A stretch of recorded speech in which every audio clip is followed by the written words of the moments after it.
À,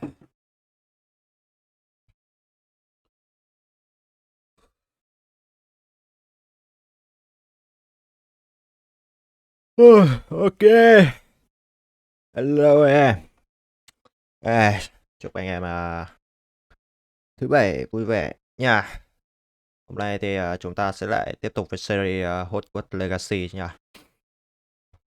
À, Con game này thì đến thời điểm hiện tại thì tôi chơi thì nó vẫn nếu mà theo quan điểm của cá nhân một fan Harry Potter nhá, nó vẫn thực sự là có một chút gì đấy tôi vẫn cảm thấy nó trong hơi bị nhạt đến thời điểm hiện tại.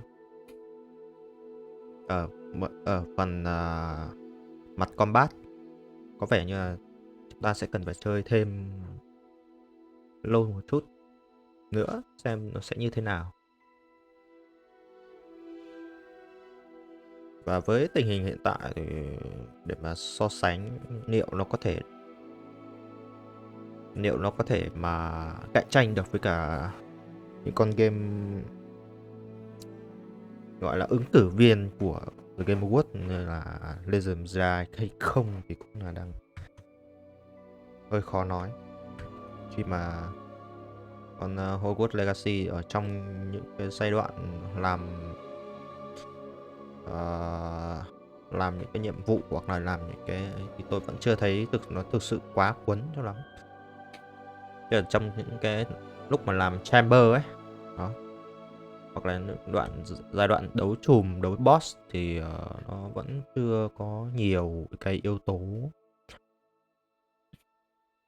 Có lẽ là nhà phát triển họ muốn tập trung vào nhiều các cái yếu tố khác hơn. Ủa sao lâu thế nhỉ?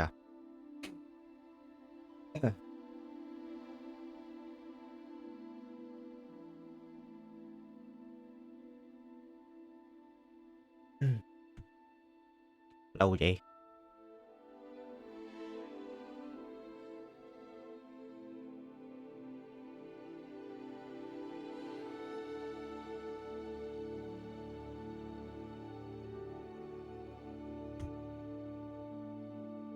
Có âm thanh mà chưa có thể hình ảnh luôn này. Má, từ cái lúc mà upgrade cái driver lên nó bị làm sao ấy.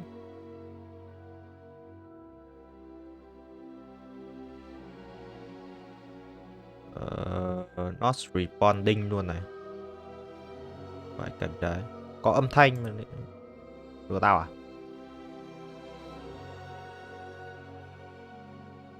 Đấy, stopping phát.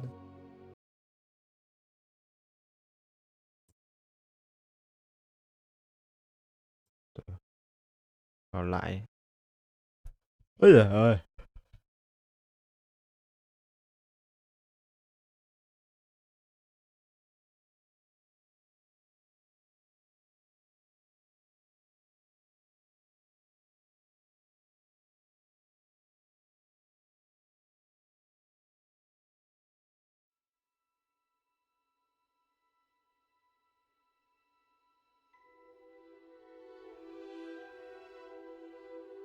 Cứ để một lúc cho nó chạy rồi. À, thế nhỉ?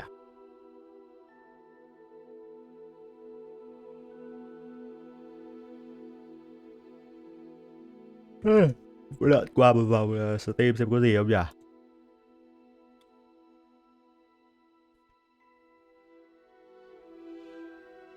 À, Company of Hero 3 ra mắt rồi này. À, cái gì nhỉ? Tôi nhớ là có Son of the Forest ra mắt rồi đúng không? Thấy đang đánh giá cực kỳ, thấy nó cực kỳ tích cực đấy chứ, đùa đéo đâu. Ui, con game auto này 1,5 triệu ạ, căng hết. Của Square Enix à?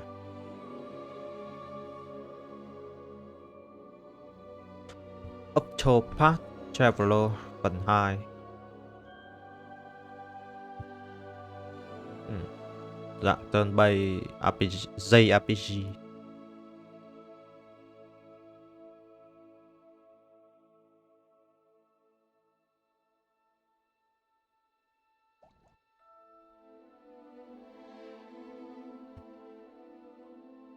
Sẽ là rồi đấy. Ok.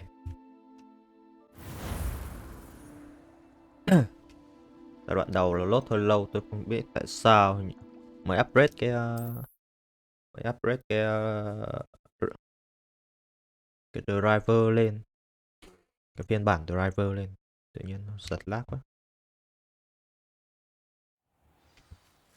Ok, lần trước thì sao mình lại ở đây nhỉ?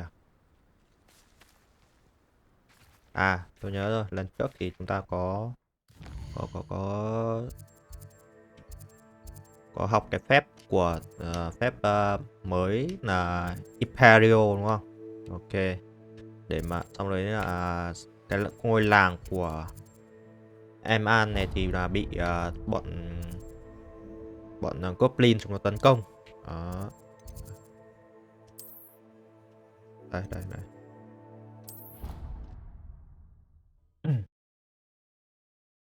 Rồi chúng ta sẽ tiếp tục làm những cái quest tiếp theo liên quan đến thanh niên Spartian này.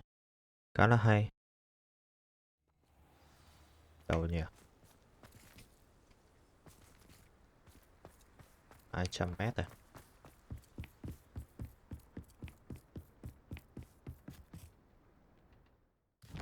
Đâu nhỉ?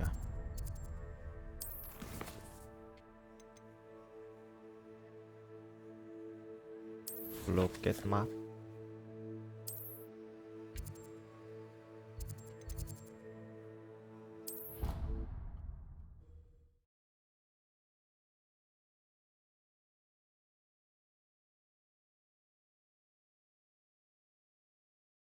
You can't imagine how inconvenient travel was before I invented Đây, ở trên à?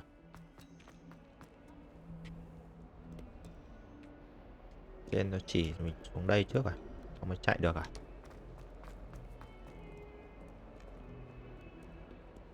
Undercroft.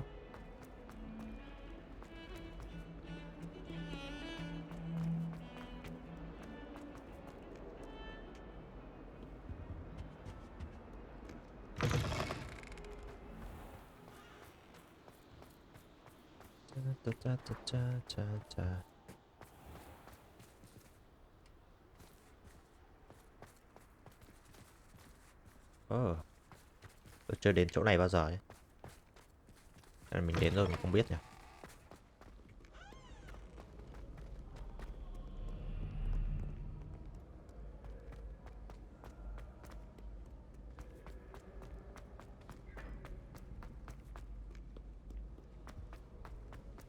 Cha cha cha cha cha cha.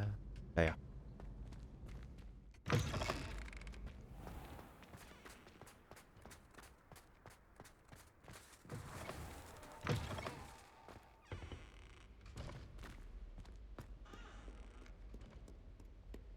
Chỗ này chỗ học thiên văn à? À học ấy à? Không phải. Chỗ này học cái áo gì? Không nhớ đâu.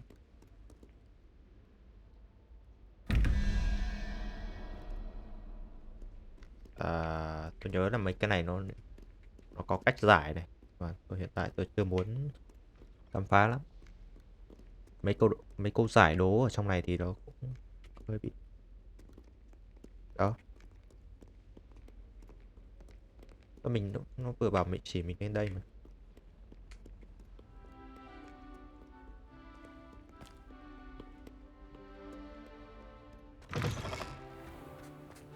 Lửa thế nhở?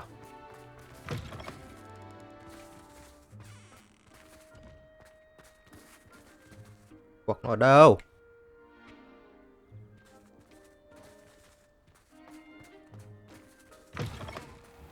Mấy cái tính năng chỉ đường nữa kiểu gì ấy. Lúc thì chỉ lên đây, lúc chỉ xuống đâu.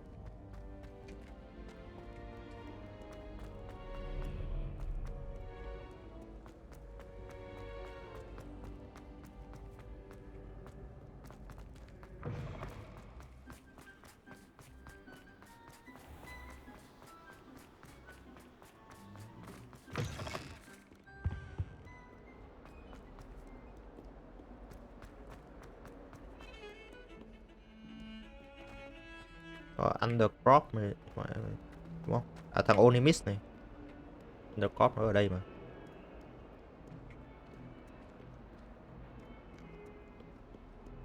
Như vừa lúc đấy thằng Spartian nó đi học cái gì ấy, thì là nó kia thì là mình có thể nói chuyện ở đấy luôn, tức là gặp nó luôn.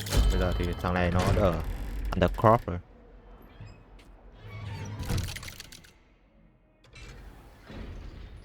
Tôi thấy con game này thì nó cũng tương đối thực tế về mặt NPC lúc mà nó di chuyển. Did you À, speak with my uncle?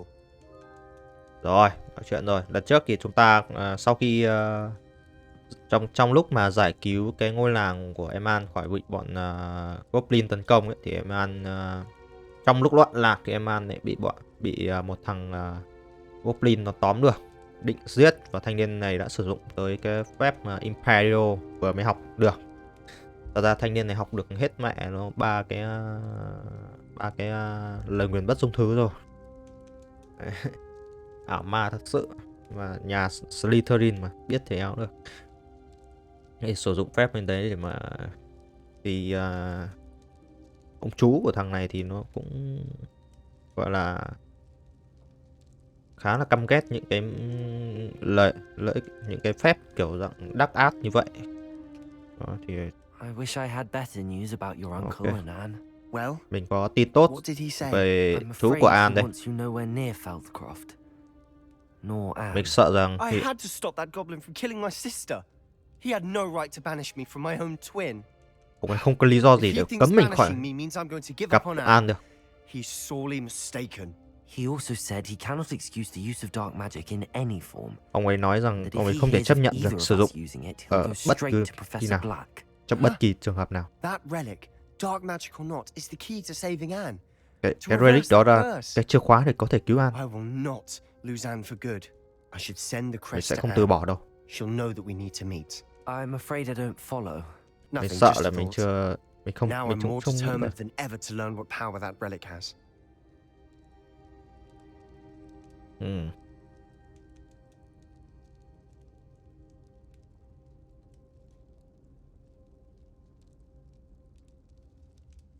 Ok, như vậy vậy thứ cậu sẽ gửi cho An là cái gì? What did you mean you'd send Anne a crest so that Ý cậu she'll know gửi to meet you? Chris cho An là cái gì? We just lost our parents, and we were packing up to go and live with Solomon. We couldn't take everything. She was carefully organizing her prized possessions, a box of artifacts she'd collected to do with our family. Jewelry, cards, old photographs. She got to her favorite, Những cái a đồ handmade mà crest. trước And kia without a của con second An thought, thôi, she handed it to me. về bức ảnh hoặc This là will cái gì keep you đó. safe, she said. It holds no enchantment, but I've kept it with me since. That's how I can reach Anne. I'll get the crest to her with plans to meet. Be careful, Sebastian. Your uncle could intercept it. We'll be expelled. Even if Ominous is upset with us, he has no love lost for his family. He'd use their connections to the headmaster if we needed his help. Ok. I shall wait to hear from you then. Thank you. I very much appreciate you standing by me through all of this. I'll send you an owl when I have news. Ok.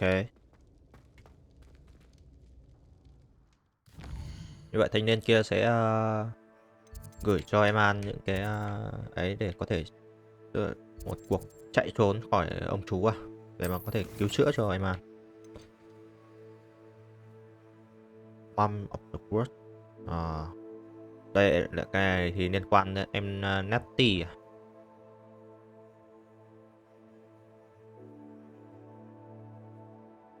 Đây giáo sư Onai.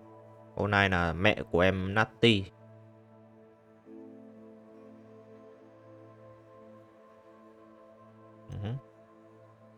Mai. Ok. Tôi sẽ làm. Đây, chúng ta sẽ đi tiếp cái quest này đi. Đi tiếp cái quest của thanh niên Spartian đến khu vực mỏ. Khá gần với cả cái điểm travel của cái này.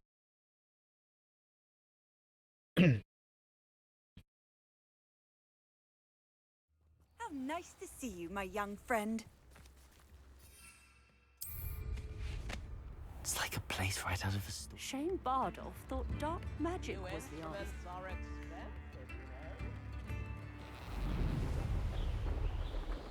Đây rồi.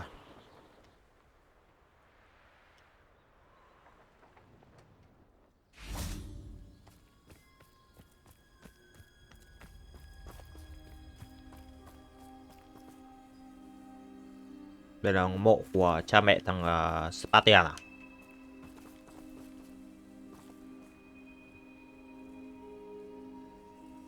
Đây. I thought my owl might pique your interest. I came as soon as I could. I'd been so preoccupied by all that happened with Ominous in the catacomb, not to mention my uncle's reaction, that I'd almost forgotten what it was that struck me about that triptych. This is the view painted on the canvas that was left on it. That's incredible. You know this area well. And while I was waiting for you, I scouted around and discovered an abandoned mine nearby, surrounded by Ranrock's loyalists. Do you think there's a connection to the triptych? I've no idea, but perhaps they're searching it, the way they did Rookwood Castle and Isidora's Manor. How do we want to handle this?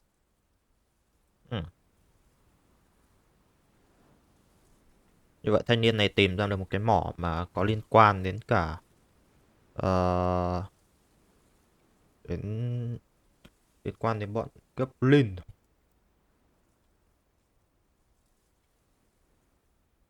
Và cái tức là cái mỏ nó có một cái đường mà dẫn đến cái Rockwood Castle và một cái dinh thự của Isidora. Isidora là cái bà giáo sư ngày xưa đó, giáo sư ngày xưa mà tìm cũng có là được coi là The Keeper, tức là người nắm giữ được cái phép thuật cổ xưa. Và cái mỏ đấy nó là đường dẫn đến cái này. Đây thì có hai cái thằng này hỏi tôi là vậy chúng ta sẽ giải quyết thứ này như thế nào bây giờ. Đấy thì một là sẽ đánh trực diện, hai là kiểu cần phải tránh sự chú ý. Đấy, chơi kiểu Rambo đấy. We need to see what they're doing. I say we take them head on. Let's bury some enemies. Very well. And I still have that rune symbol we found on the triptych. If there is a connection, I suspect we'll see that symbol again. Okay. After you. Research my.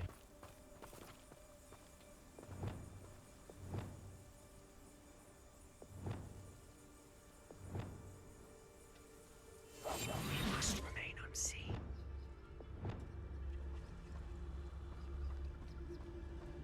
Kia đúng không? There they are up ahead. I'll let you lead. Kia rồi. Có vẻ khá là đông đấy. No one enters this mine. Kill anyone who tries. Ok. Ranrock's loyalists are out for blood.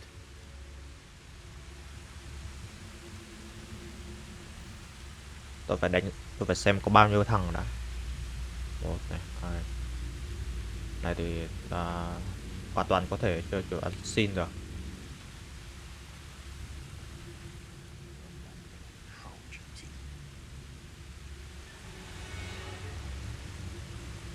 Rambo cũng được, không sao cả.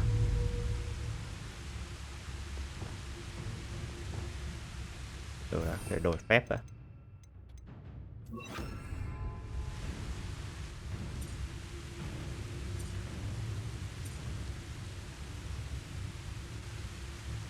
I've never seen a sword like it.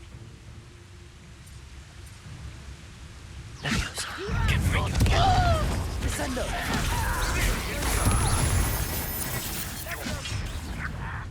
Leviosa! Ai à? Mà tao hết. You are postponing the inevitable.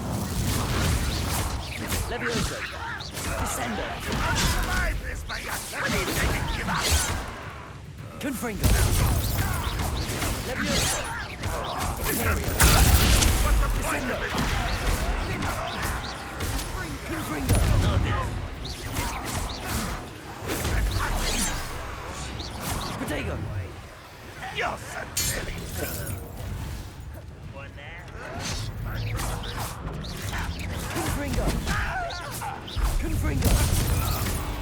Levioso, descendo.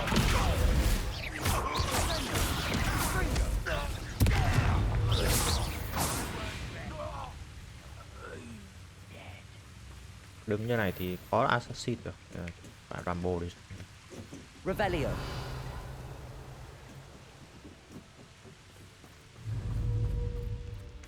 Levioso, descendo. Confringo.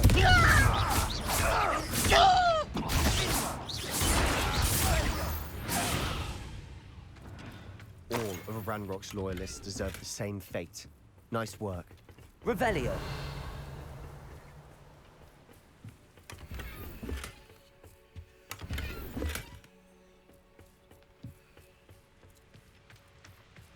Thấy cảm giác con game này nó có mấy cái cơ chế, gọi là cơ chế gì nhỉ? Cái cơ chế gear, cái slot slot ngọc đấy, ngọc bổ trợ hay là cái gì đó, cảm giác nó hơi vô dụng rồi. This is going well. We make a good team. We do at that. Đây Rambo đây. Once again, we could fight our way through or be discreet. You know which one I'd choose? Goblins in my family work. Perhaps we can find an alternate route up ahead. Sneaking around has its appeal. Nếu nhảy qua được à?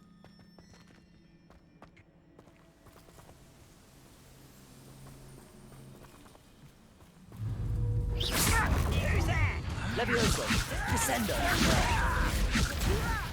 Do you think this is funny? Yeah. Levioso, weak human. Hit it. Descendo. Imperial. Levioso. Who do you think you are? Confringo. It's almost too easy.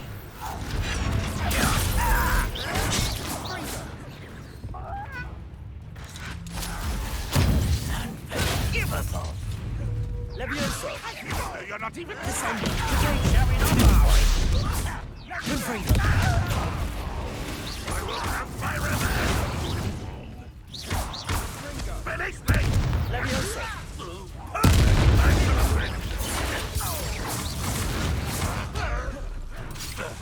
Still hoping to survive this time. Levioso. What are you doing? What is this? Confringo. Levioso. Repulso. Confringo. Descendo. Thằng này nó đứng đây đi, đánh thử đi. Lẹ mày luôn. Đâu nhỉ? Levioso.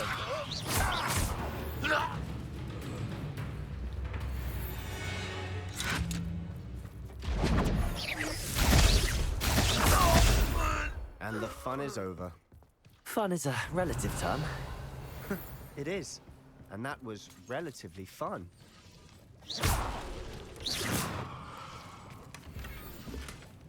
Đây, cái ngọc này tôi cảm giác nó hơi bị thừa thãi. Đây hứ. Revelio.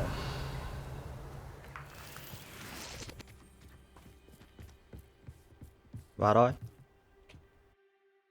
Cái mỏ mà nó dẫn đến cái castle của nhà dòng họ Rookwood. Ok. Và bây giờ chúng ta sẽ vào trong này để tìm kiếm những cái For better or for worse, we're in. Seems quiet. Too quiet if you ask me. Levioso. Descendo. Confringo. No! I will make you pay. Levioso. Confringo. Descendo.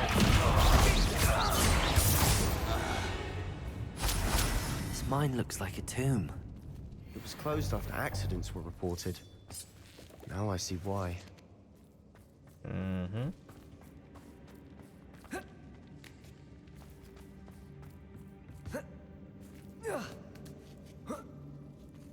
I don't see any goblins in these webs.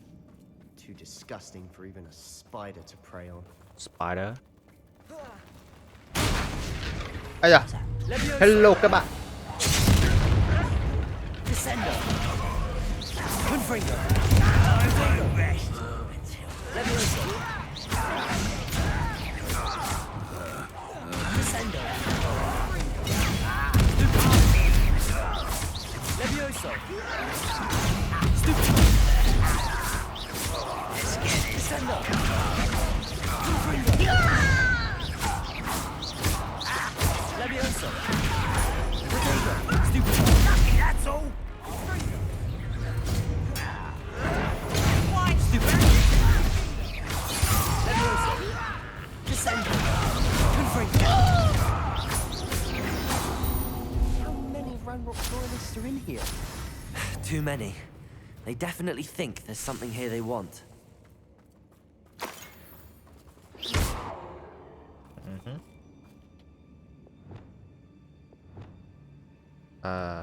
Đợi tí đây, tôi có thể Wing Leviosa. Wingardium Leviosa. That ledge is awfully high. Any ideas?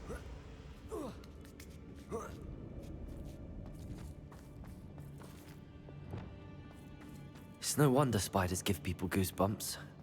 Could be the hairy legs, or the soulless eyes, or the venomous fangs, or any number of endearing qualities, really. Smashing. Should have thought to conjure stairs. Lại phải Rapio rồi.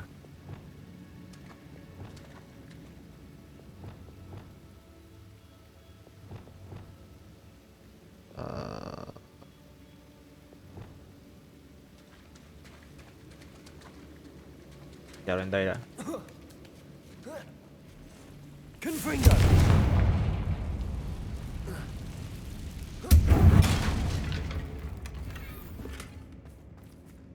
Con kia à? À, cái thế nhỉ?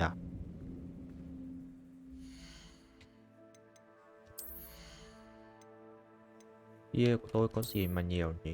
À, có vẻ cũng nhiều đấy.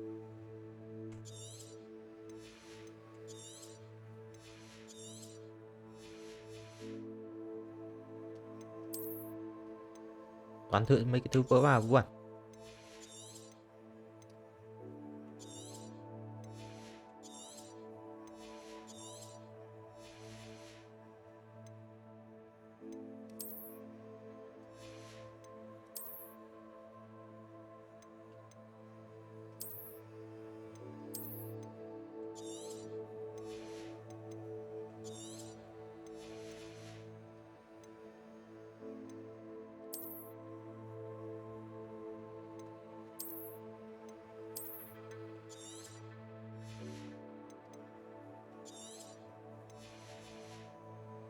Ok. Vãi cả khẩu trang luôn. Thật luôn đấy. That bridge. Reparo.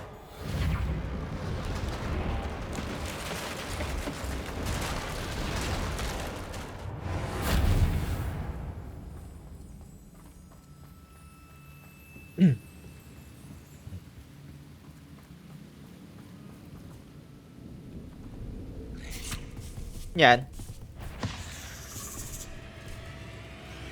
Leviosa. Descender. Confringo.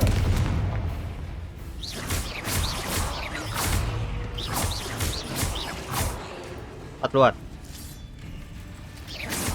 Descender. Confringo. Leviosa. Stego. Stupid. Confringo.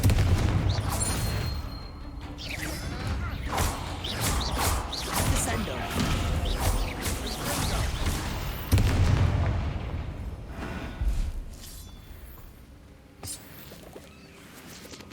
Confringo.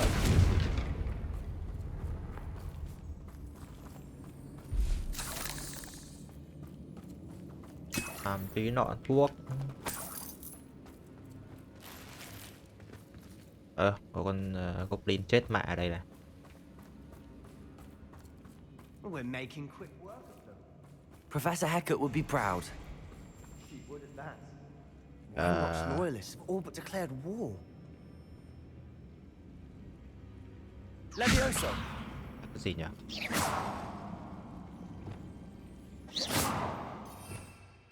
Rồi chuyển cái tí Lumos. Lumos. Lumos.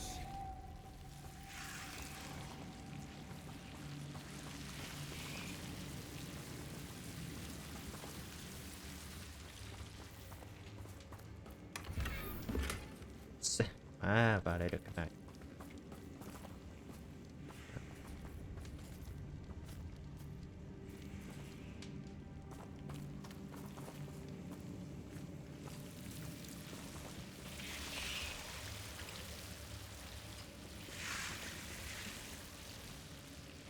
Confringo. Lumos. Lumos. Confringo. Lumos.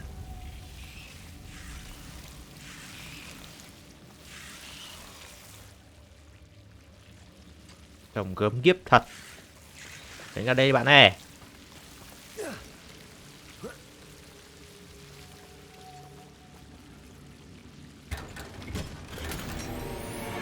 Ok, được một cái legendary.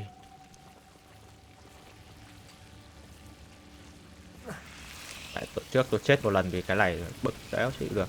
Đéo hiểu sao chết được quả đấy, mặc dù mình đã sử dụng cái Lumos nhé. Nên là cứ phải từ từ bình tĩnh. Đó. Rồi, ok.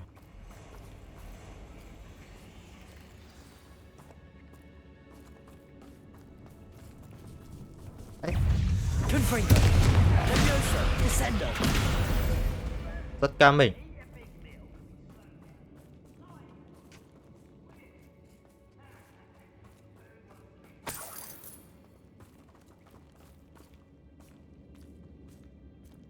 We've still not seen a single rune symbol.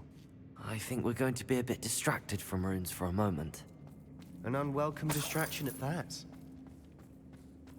We have another fight on our hands. Ok, có nhau thôi bạn ơi.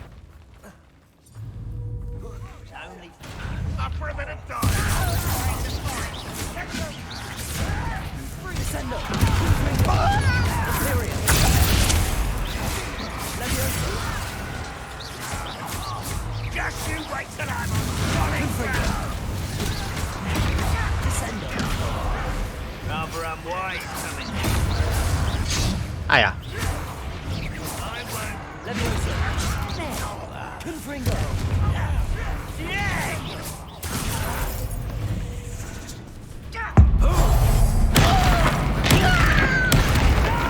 Levioso. Descendo. Stupid. Confringo.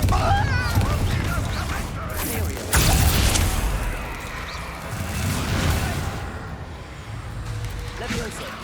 Descendo. Stupid. Confringo. We're not finished yet. Lợn. Levioso. Confringo. Descendo. Imperial.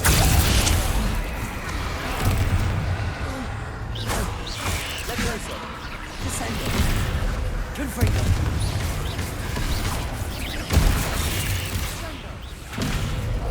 Levioso. Confringo. Descendo. Levioso. Confringo. Levioso. Descendo. We certainly cleared the room. You're not a bad chap for a Slytherin. You Gryffindors don't have a monopoly on bravery, you know. A rune symbol above the cavern door. Ok. Ramrock's loyalists never knew to look for it. Vậy chúng ta có một cái rune symbol đây. Phải mở các cái này lên nào. Lấy hai cái này. Thiếu một cái nữa. À đây rồi, đây rồi, đây rồi. Confringo!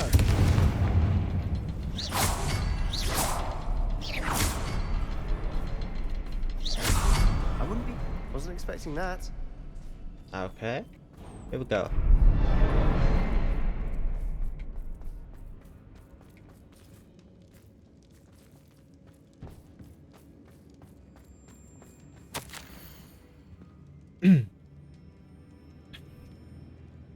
Một cái tờ nốt.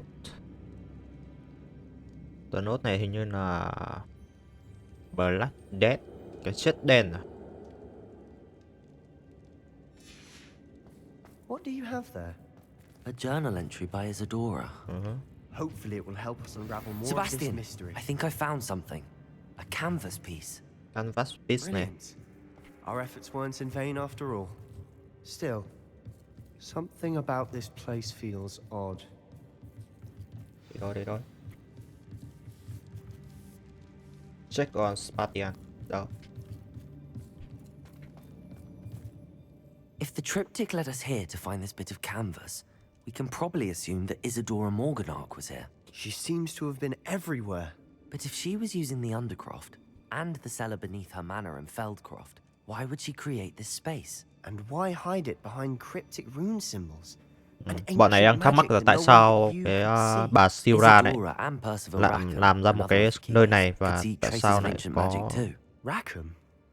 I haven't heard his name dấu before. Here's tại some đây, of the memories I've dấu seen. cái canvas piece tại đây. I don't think he and Isadora saw eye to eye on how this magic should be used.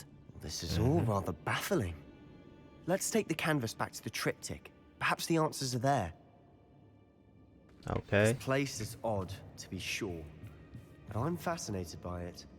Now, for the trek back out of here and to Hogwarts. Đây cũng là Unless một we cái can nơi find mà another passageway bà to the Isora cũng Undercroft. dùng để nghiên cứu. Let's have a look around. Và một lần nữa chúng ta lại quay về Undercroft này. Có vẻ như mọi thứ đều liên kết đến cái Undercroft này. Nhưng mọi thứ liên quan đến bà It Isidora has ấy, to fit. thì đều quay trở lại cái Undercroft này. Còn mọi thứ liên quan đến mấy ông kia thì đều quay trở, mấy ông thành lập ra cái Hogwarts này thì là đều quay trở lại map chamber. Đó. Ok, chúng ta có thêm một mảnh nữa của cái canvas này, The good news tức is là I bức did, tranh này. in fact. And the bad news? We're in for more trouble. Chưa rõ được là cái bức tranh này dẫn chúng ta đến cái địa điểm nào, hoặc là ai. Có thể là bức tranh này là dẫn là một vận là toàn bộ những cái gì của bạn Sidora luôn ấy. I know that coast. Ranrock has taken Mình over biết. a huge mine in the surrounding area. Moranweem has suffered for it. It's as bad as Feldcroft's become. Should we head there now? We should wait. Chúng ta nên đợi. All Tại this sao vậy? time, we've been a step behind Ranrock. Mọi thứ I đều may know someone who Ranrock could đều help là đứng us sau. get ahead. Who is that?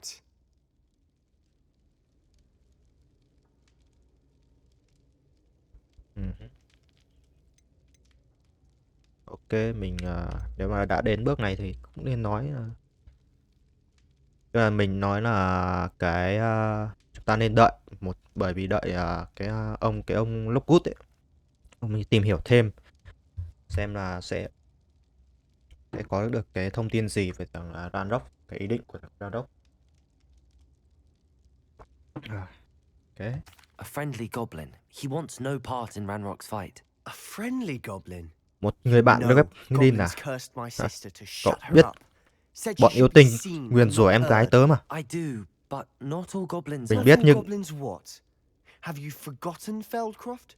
Have you forgotten the cậu mine quên we just Feldcroft went rồi à? through? No, Sebastian, I haven't. You're not listening to me. Why would I listen to someone so ignorant?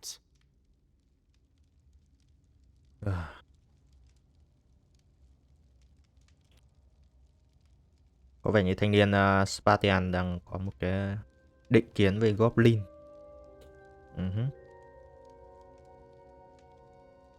Bây giờ mình sẽ có hai lựa chọn là kiểu như thanh niên này đang hơi bị mù quáng này. Perhaps your uncle was right about you. You don't know when to stop. Oh, I do know when to stop. Unbelievable. Thật không thể tin được. Ok.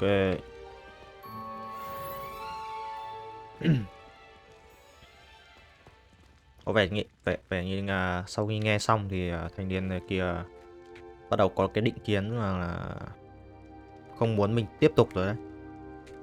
I hope Professor Fitzgerald has confirmed what she needed to. I have to complete the next trial as soon as I can.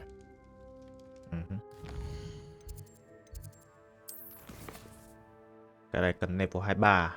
Hiện tại tôi đang level bao nhiêu nhỉ? Level 22 cũng sắp lên level 23 rồi. Làm một cái quét nữa là chắc lên level 23.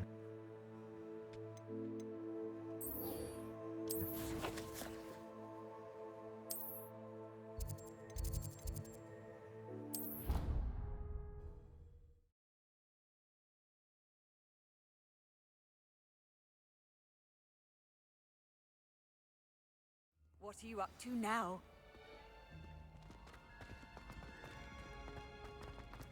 So frustrating. À đây. You wanted to speak with me, Mother?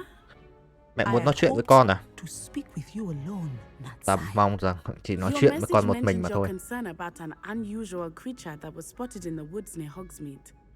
That could have been anything. You know what it was, Natsai. I am allowed to leave the castle. I am always careful, Mother. Careful. Có vẻ như là cái lần trước mà cái việc em Natty ra ngoài để mà cứu cái đứa bé bị bắt cóc ấy thì đang bị mẹ mắng là không cho phép. My little gazelle, you are well intentioned, but you must not meddle in the affairs of dangerous people. If someone had meddled in Matabeleland, Father would still be with us. Cãi vã rồi. Perhaps your friend can get you to listen to reason. So frustrating. She never listens to me. She Bà ấy called chẳng bao you giờ nghe mình wonderful cả. gazelle. Is that a term of endearment where you're from? It is specific to me. I am the unusual creature in Hogsmeade she mentioned. Self-transfiguration is not taught at Hogwarts, so I am gently discouraged from practicing it. However, I am an animagus, and it is in my gazelle form that I have been able to wander the Highlands rather freely until now, much to my mother's chagrin. That is how I managed to spy on Rookwood and Harlow.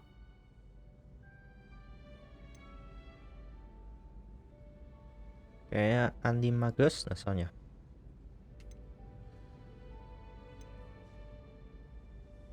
Làm sao để trở thành một Animagus? Were you born an animagus, or did you learn to become one? Animagi are not born. The process Nó is không quite tự nhiên elaborate. sinh ra. It involves holding Nó a là một quá mandrake trình. leaf in one's mouth for an entire month, then placing the leaf in a crystal phial so that it is imbued with moonlight, then adding one of your own hairs. And that is just the beginning.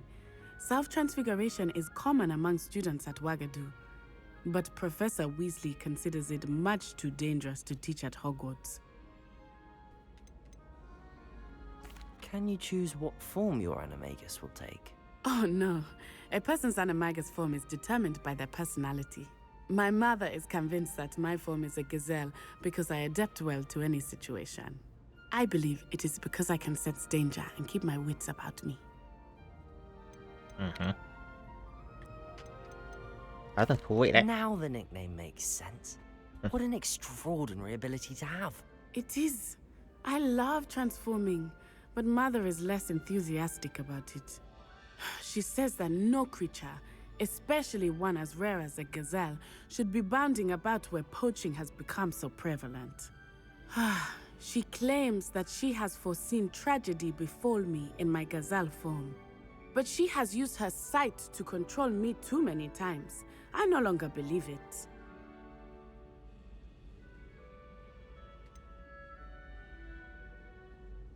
Đây một mà đồng ý với mẹ này, hai là chưa chối We're luận. making good progress. We can't quit now.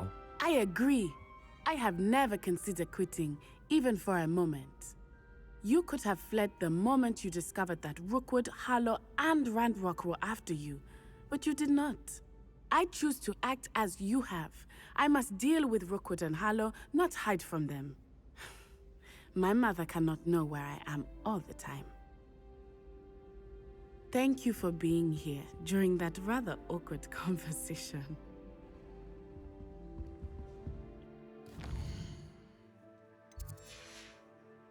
Ok. Giờ mình sẽ làm một số cái nhiệm vụ để phụ để mà lên cấp cái. Xem nào, có nhiệm vụ phụ nào hay làm thôi. Đuổi bướm, bắt bướm này, vào rừng bắt bướm này.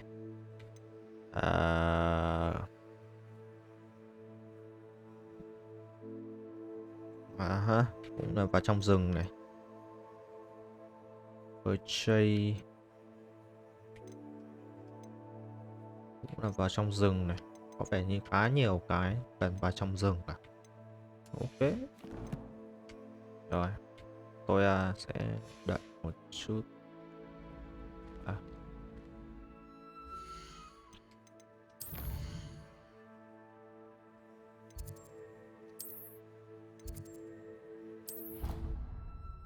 Đây tôi ghép quần áo phát xem có quần áo gì mới không.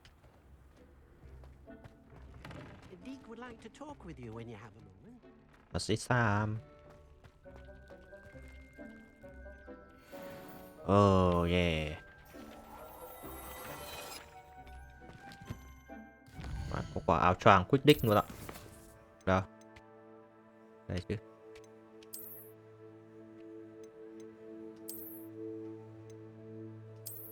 Úi giời, phải lùa đấy.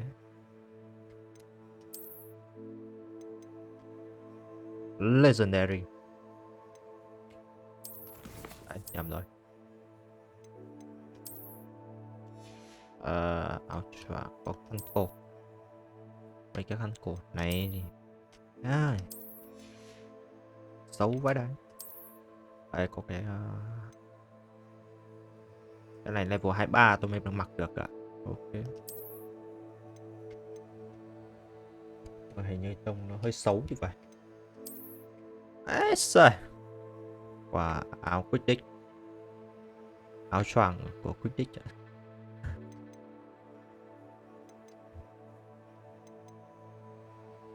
Thế này thì mặc cái áo gilet ở trong nhìn cũng nó phải chuẩn chỉ một tí. Ê trời. Trông cũng phải lùa đấy.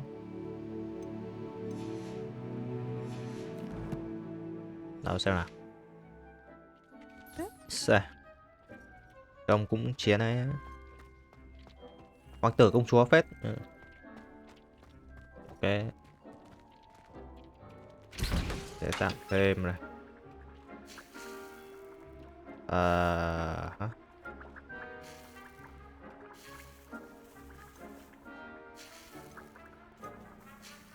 Này thì tôi phải mua công thức rồi. Mua thêm poison này. Để chế tạo phát này. Chế tạo thêm một 2 lọ gì đó. Sau đây chúng ta sẽ vào trong rừng để bắt côn trùng. Lọ này. Làm khoảng 3 lọ đấy. 3 lọ này xong rồi.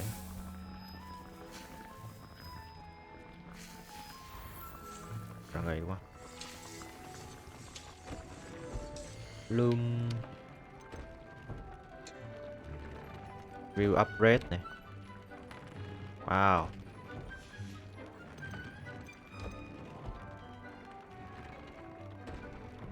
Được đấy chứ. Upgrade đây.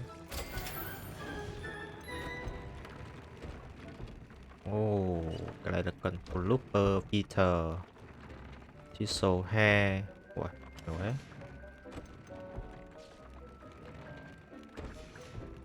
Găng tay à? Ok. Breakfast. Ok. Peter.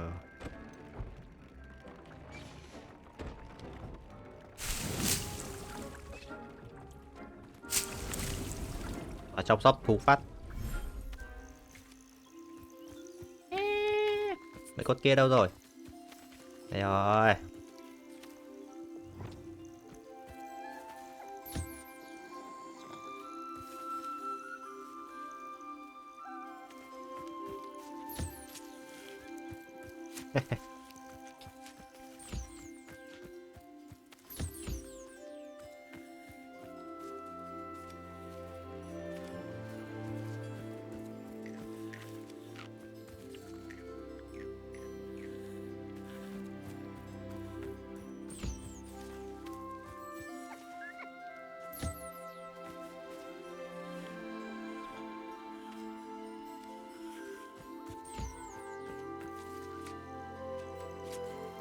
Vào cho ăn đấy.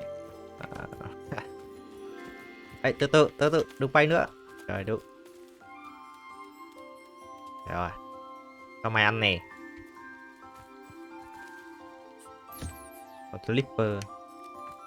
Rất tiếc là tôi vẫn chưa thể cho thêm số lượng thú vào trong này.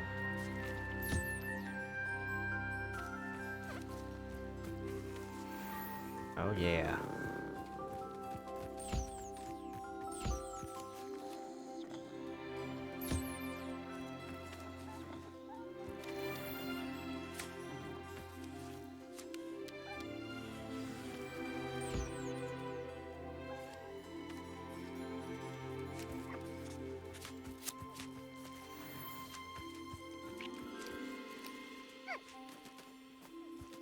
Hết chưa nhỉ? À còn Nipper nữa. I think I know how and where to approach the centaurs about protecting the Snidgets. Meet me in the Forbidden Forest. Ồ. Em Poppy vừa gửi cho tôi một cái thư là có biết cách để bảo vệ bọn Snidget rồi. Snidget thì nó là một cái loài sinh vật mà cũng khá giống với cả cái Golden Snake á. Chắc là Golden Snake được lấy ý tưởng dựa trên con Snidget đấy. Ok, đợi tôi chăm sóc phát. Cái chân nhỉ? Ở đây còn có lách này. Ok.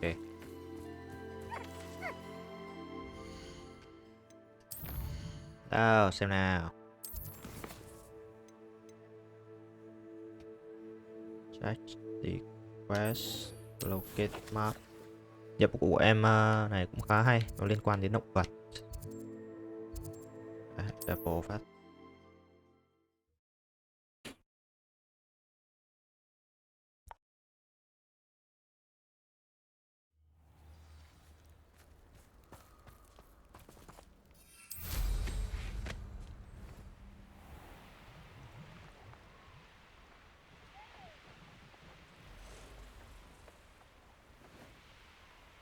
Rồi. Hello em. I can do this. I can do this. They will want to help. Ở đây.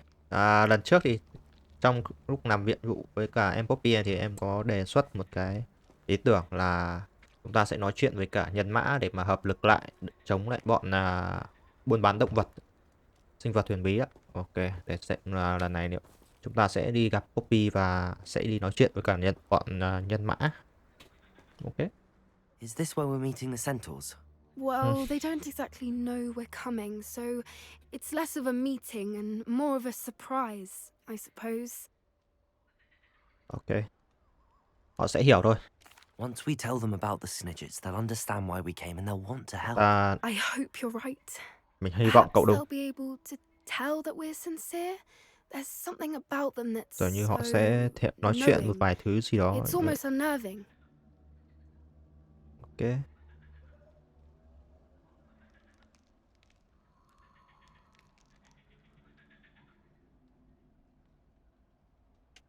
Nhân mã có thể biết sẽ I nhiều hơn. suppose they are known for having an air of omniscience. That's exactly the right word. I just... Never mind. What is it? It's Là nothing, sao? truly. Không có gì. I've We've no secrets to Chúng ta không có That's right. bí We'll mật nào để giấu simply chứ. be honest with them about what we're trying to do. They'll have to help us, won't they? Họ sẽ Yes, hỗ of ta thôi. course. You're absolutely right.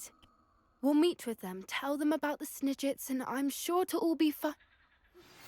We should speak with Mr. Bickle's friends. Có I sao đấy? believe I can sneak away without drawing my mother's Nhân mã này. Cái gì đây? Sao lại chạy ra?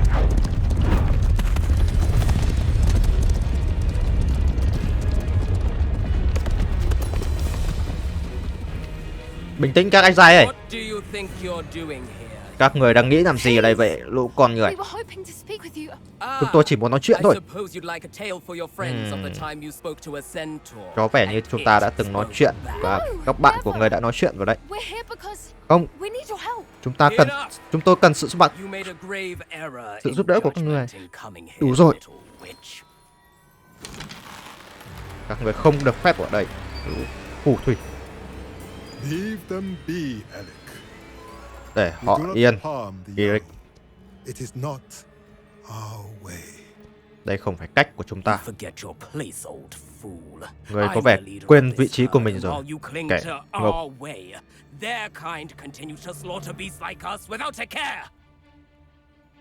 From what I can see, they have Như slaughtered tôi no có thấy thì họ They will leave here unharmed. Nhớ lời tôi đấy, Dora. Nếu tôi thấy họ một lần nữa, tất cả những gì đó là một cái đầu đấy, là 3 cái đầu trên tay của tôi. Foolish children. Như đứa Do you trẻ know what ngu ngốc. happens to wizards who wander here? Now. Giờ thì Gold theo and lôi the tao. snidgets are still alive, and the poachers are after them. They know that the key to finding them lies in the moonlight, but they don't know what that means yet. Please help us Hãy find the giúp chúng snidgets tôi before the tìm poachers do. Snicket trước khi nó bị giết. Could it be? Cũng có thể. In the south, there is a cave Ở within phía which nam. lies what the poachers seek. A moonstone. Bọn Retrieve it and place it in the What? henge The in the moonstone? forest. đá I, mặt on the trăng. other hand, must go speak with the herd. Find me after you have done this.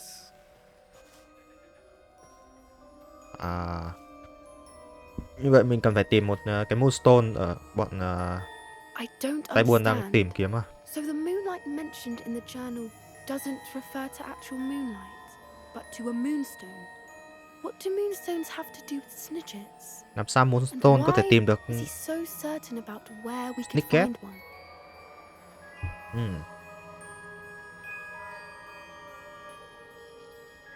Mình tin ông ấy. Nhân mã biết phải làm gì. I don't know, but I am inclined to believe him, what with his being a centaur and all. I am too. It is a Mình cũng vậy. shame how quickly he left. What was his name? Tên ông ấy là gì nhỉ? That's what Doran the à? leader of the herd called him. Well, if Doran knows something we don't, I'd rather act now and ask questions. Nếu như Doran later. biết thứ gì chúng ta I can không biết, head to the chúng library ta and start cần looking into the cave you mentioned. tới thư viện và tìm hiểu à? I'll let you Ok. know what I find.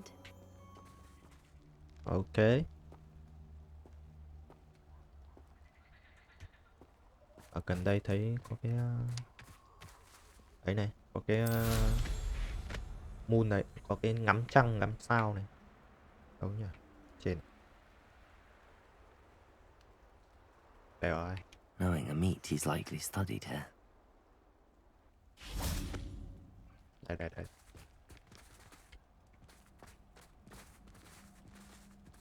Làm sao nhỉ? Lumos. Gọi là cái này làm như nào nhỉ? À đây. Rồi.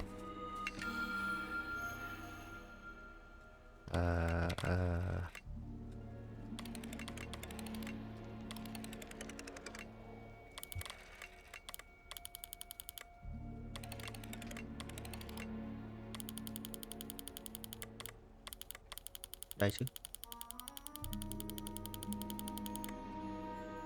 Có thể. Cái này là sao nhỉ? Đây rồi.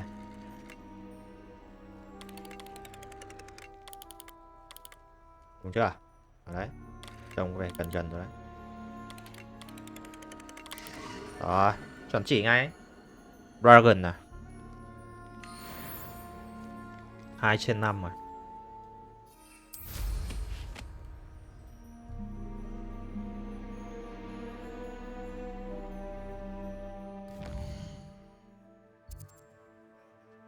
Tôi nhớ là ở đây có một cái nữa.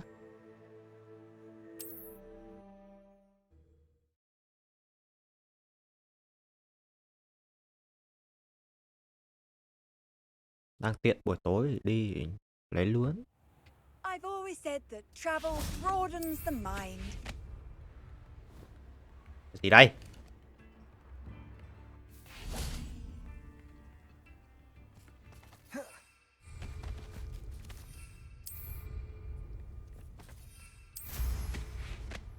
Con này nhiều khi nó mấy cái bug thì nó khó chịu thật.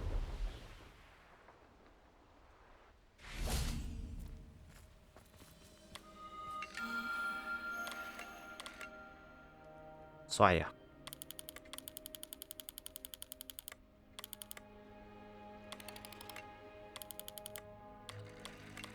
Nào nhỉ?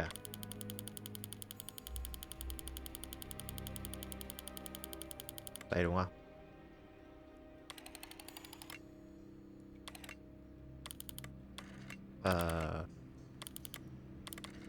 Right.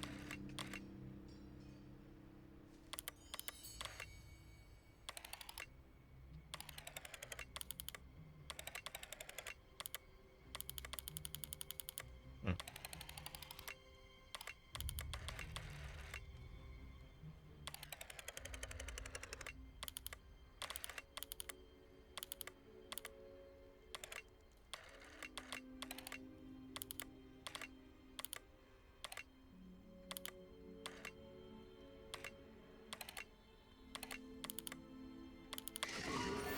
Ok. Sư tử à? Leo. Rồi ok. Xem nào. Xem có nhiệm vụ quest nào không nào. Là em Nati này. Ờ...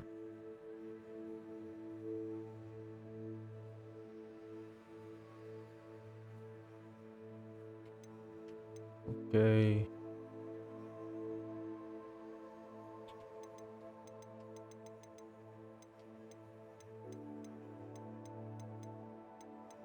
Talent.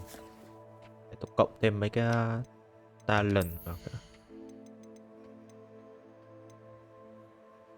Này cái gì nhỉ? Video. Wow.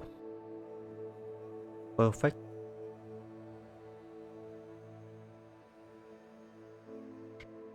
Này là gì?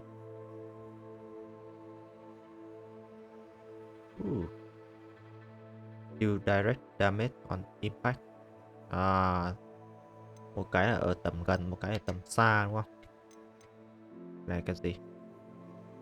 À, lướt lên.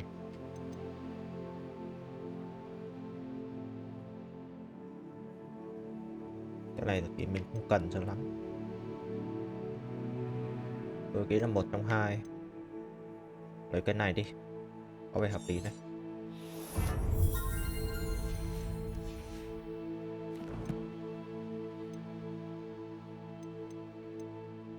Bây giờ mới khám phá được 26% và lừa vậy. Đây. Blackmail.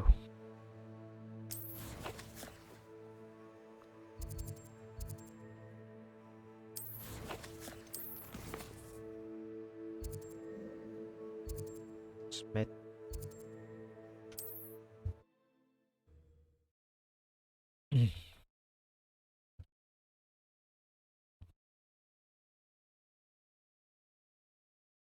Sometimes it seems all roads lead to Hogsmeade.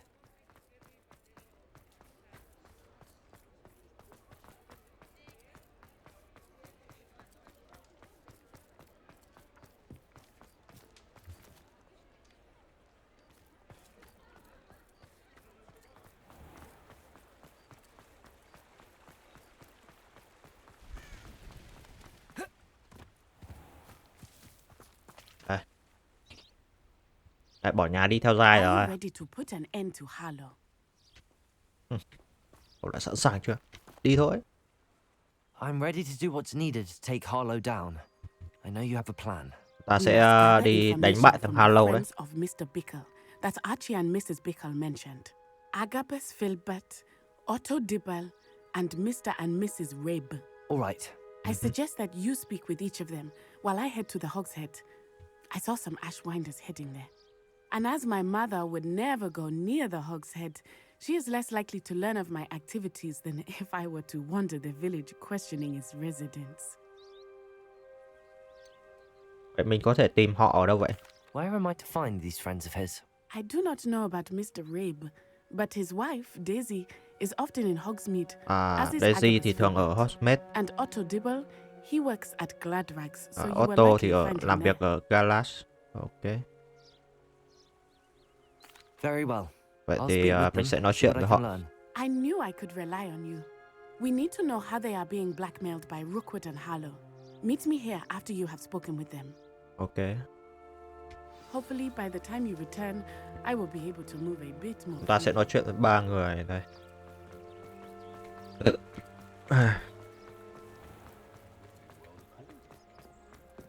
Only a hairy one.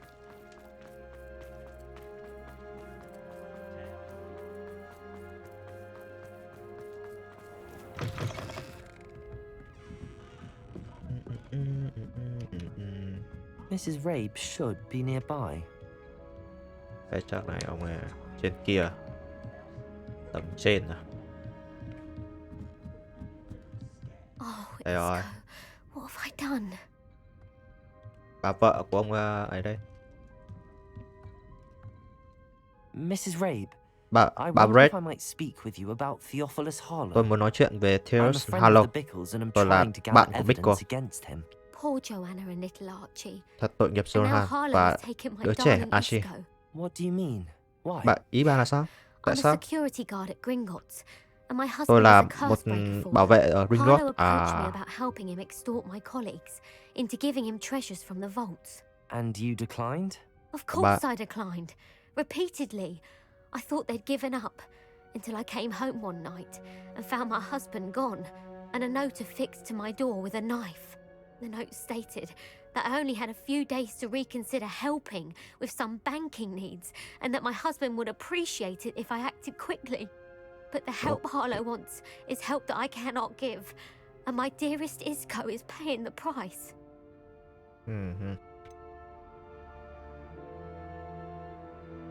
Đấy, tại sao Harlow lại chỉ bắt cóc mỗi chồng bà chứ không phải bà? Why wouldn't Harlow extort your husband? Isco's job is even more removed from the vaults than mine. He travels the world for the bank. He could do nothing for Harlow.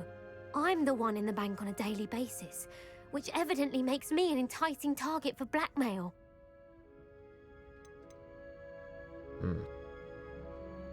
Vậy bà có đưa thông tin gì cho Harlow ở Gringotts về tỉnh Gringotts không vậy?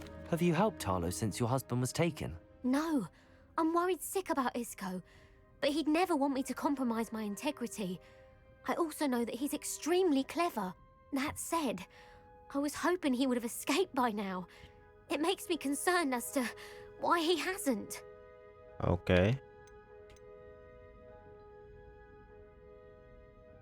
Vậy tờ nốt có đề cập gì đến việc bắt cóc không? Are you sure the note means that your husband was kidnapped? What else could it possibly mean? Besides, I came home to find that someone had trampled the daisies in our garden. It may sound silly, but those were Isco's pride and joy. He would never have let that happen. Ok. Thank you, Mrs. Rabe. Knowing the lengths that Harlow will go to is Như helpful. vậy bà này Albeit more làm than việc disturbing. bảo vệ trong Mr. ở Bickle was Gringotts trying to help us, và có những cái but thông now tin ở he's trong gone. ở cái vâu. I don't know what to do. I shall do all I can to get evidence against Harlow, Mrs. Rabe. Very well. Here's the note I received. You must be careful as well. Please don't put yourself in danger. Ok. Đây là một cái tờ nốt mà bắt cóc cái chồng của cái bà này. Có lẽ là ép bà này nói ra thông tin về Gringotts, trong một trong những cái vô mà thằng Harlow chắc nó đang tìm kiếm gì đó cho thằng Rockwood à. Tờ bắt cóc yêu cầu đưa thông tin. Ok. Some evidence worth hanging on to. Thank you. I hope it's not too late. Now, to find Mr. Bickle's other two friends. Và thì tìm những người bạn tiếp theo của Bickle.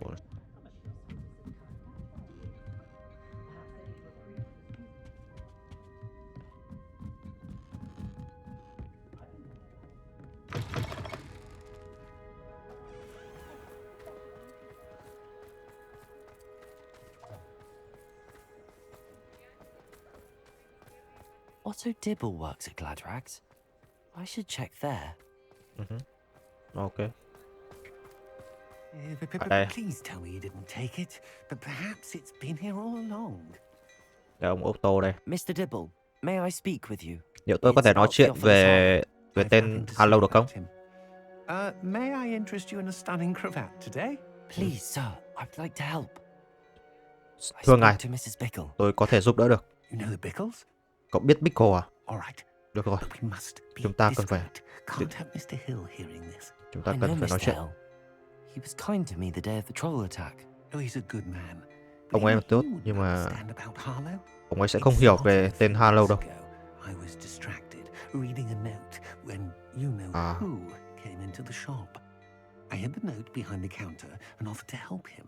He stared at me for a moment, then asked me to check on an order he'd placed. I went into the storeroom to check on what turned out to be a non-existent order. When I returned, he was holding the note. What was in the note? Có gì trong cái tờ nốt vậy? Mr. Hill's daughter. Về cái Rosie Hill, đứa con gái của ông Hill. These past 6 months. We haven't told Mr. Hill yet. I dare say he has higher hopes for her. Harlow advised me in no uncertain terms that my relationship with Rosie, not to mention my employment here, depended upon my cooperation. What does he ask you to do? Vậy hắn yêu cầu ngài làm gì? Quickly, in an instant, he took a very expensive scarf from the counter, pocketed it, and smiled. He said, "Your secret is safe as long as I can supply my lady friend with delightful items like this every so often." I've been able to cover for his requests until now with some creative bookkeeping, but I can't keep it up for much longer. I'm terrified to say anything. I could never live without Rosie.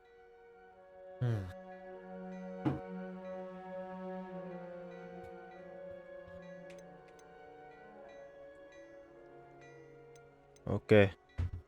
Thank you for Vậy telling me. tất cả những gì ta I'm biết ở gathering ông evidence to take Harlow down. I would love nothing more than to see him rotting in Azkaban, but be careful. He's an awful man and incredibly dangerous. As for Rosie's letter, should you happen upon it, I have committed it to memory. You may destroy it immediately. Understood. Now hurry off before Mr. Hill returns. Where was I? We're on the right track. Now to find the last of Mr. Bickle's friends.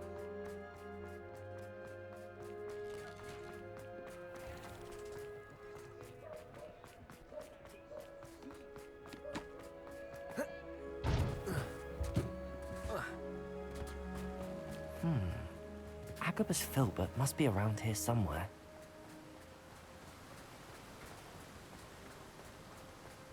Rồi. Hello there. Hello there. Excuse me, Mr. Filbert. Xin lỗi ông Filbert. Filbert. Liệu tôi có thể nói chuyện một chút về tên HaDo được không?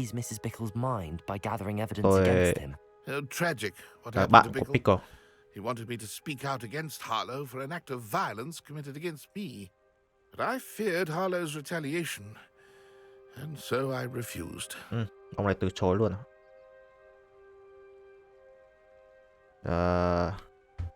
Bởi vì ông này sợ thằng HaDo.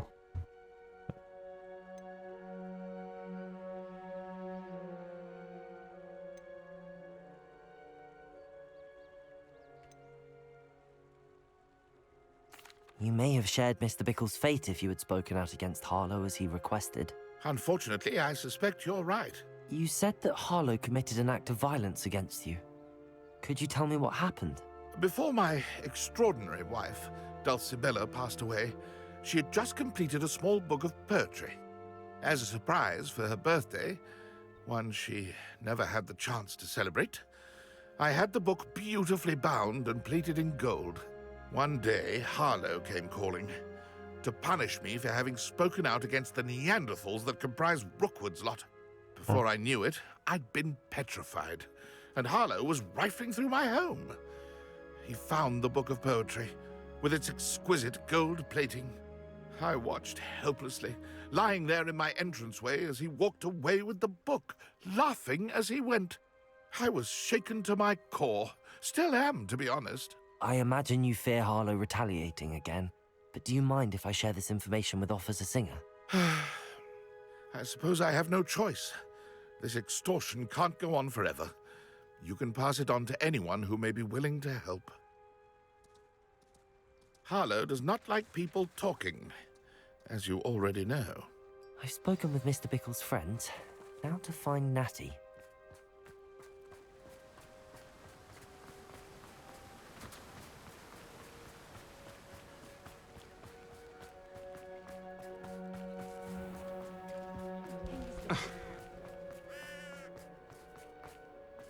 You can stop a thief in there. Muggles have made life hard.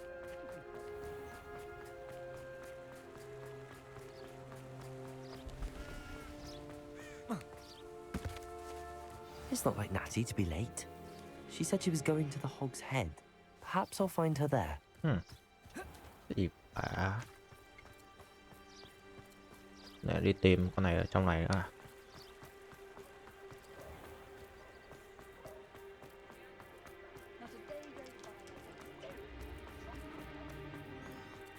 Sprightly though.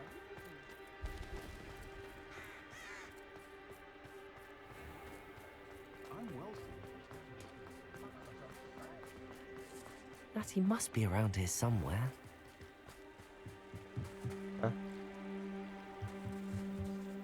Bạn đây.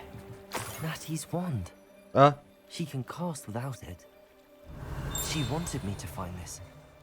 She's in trouble. Revelio will show me where she was taken.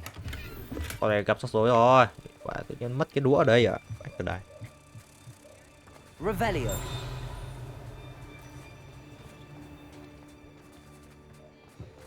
Đây. Đục chân này. Natty must have been taken this way. I need to find her quickly.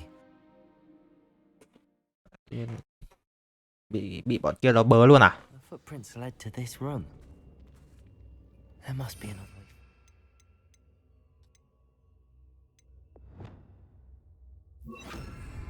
Descendo! Accio!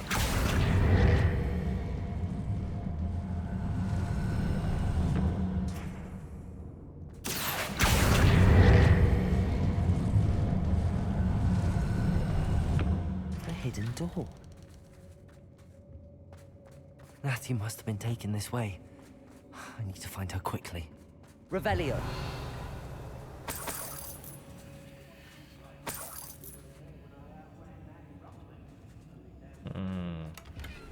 I see up here. I'd better be sure I'm not seen.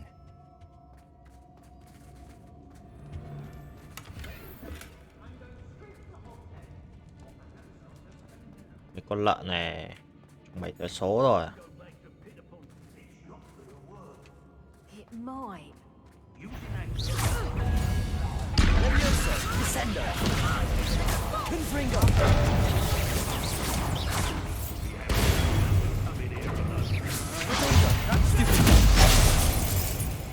Descendo.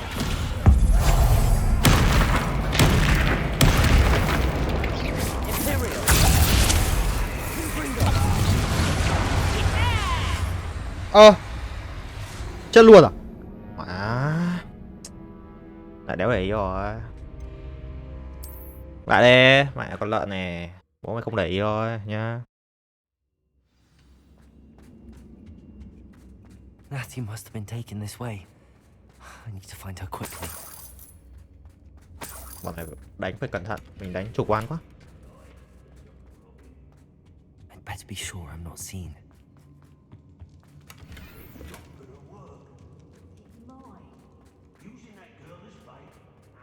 Từ từ. Tôi chết rồi. Tôi chưa lấy cái lọ kia rồi. Không sao. Harlow says her her friend will be reckless enough.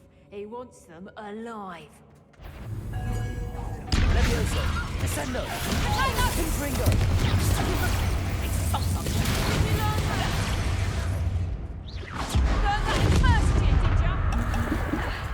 Levioso, Descendo, Protego, Confringo.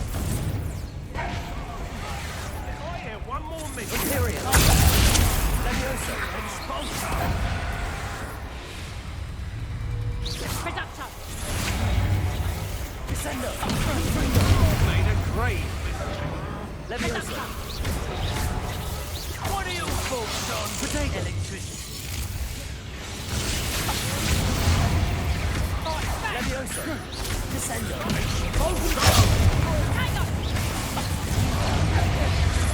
Rookwood don't go down easy. Expulso. Ra chỗ khác để cho bố mày chơi được không? Imperial, Confringo.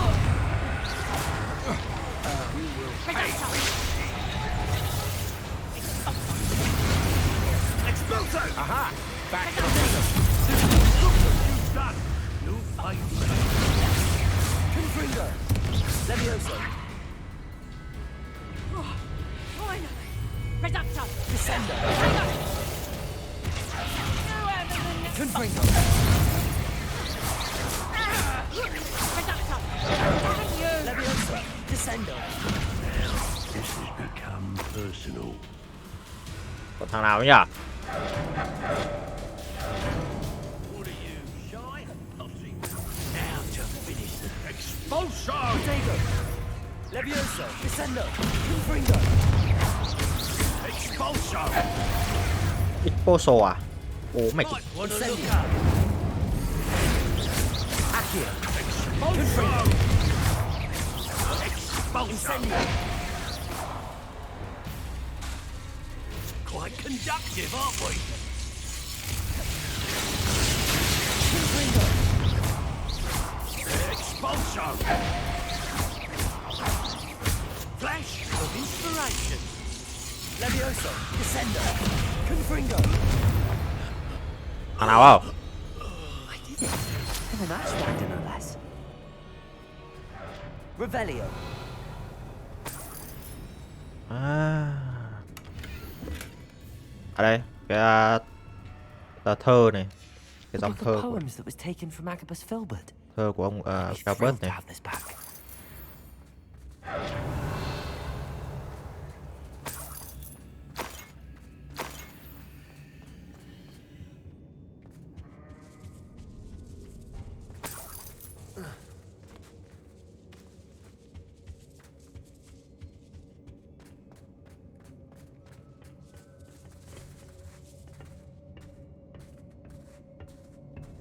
Mình có thể lựa chọn là không chiến đấu à?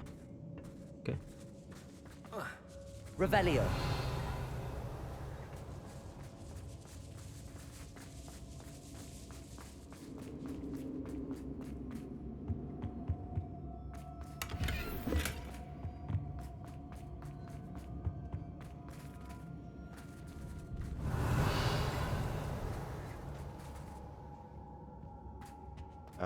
Tiếp à? Natty must be here somewhere. Ở đây à? Là tùy này. Revelio, I knew you would realize I had left my one. Aloha Mora. Speak to Từ me. từ bạn ơi, mình mở khóa cái.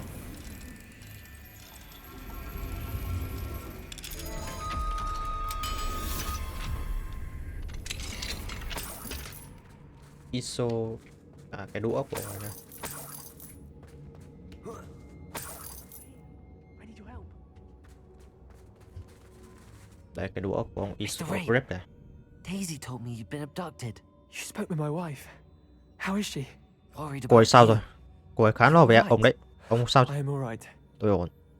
Thank you for coming. Cảm ơn cậu đã tới đây. These locks are cursed, and there's an anti-apparition jinx on the cells. Chúng ta cần Even một Natty's cái skilled with wandless magic cannot free us. I loại need bỏ you to cái find my nguyên cục. wand. Tôi It's cần the cái rope I đũa found của your ông. wand. Well done. I knew it was nearby. Now, you best stand back. One never knows how a curse will react to being broken.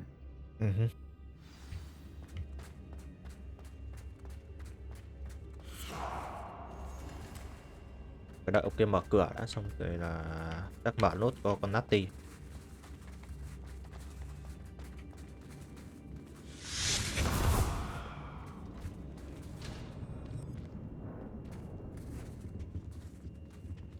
Thank you, Mr. Isco. My pleasure. And thank you, my friend. We owe our lives to your bravery.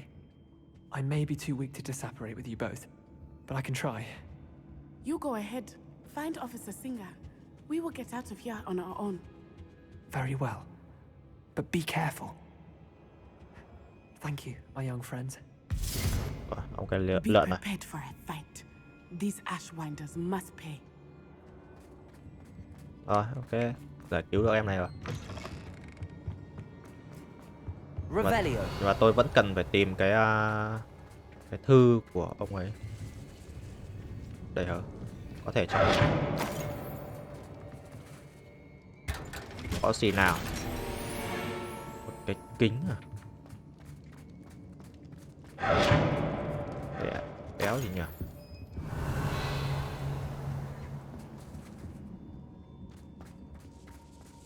Cái lá thư. Revelio.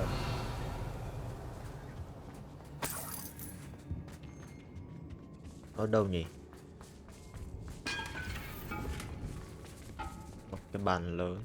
Cái này trong requirement room.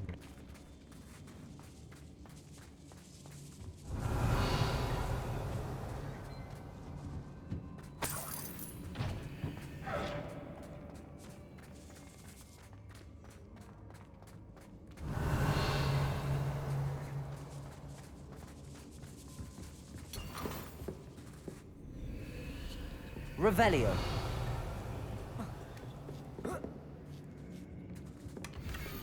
Đây rồi. Cái tờ lá thư của ông Otto gửi cho người yêu này. Otto Dibble's love letter from Rosie. He wanted me to destroy this if I found it.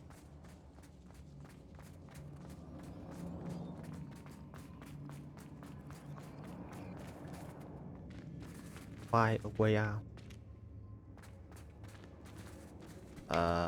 Đi đường khác, chứ đường này thì lên kiểu đéo thì.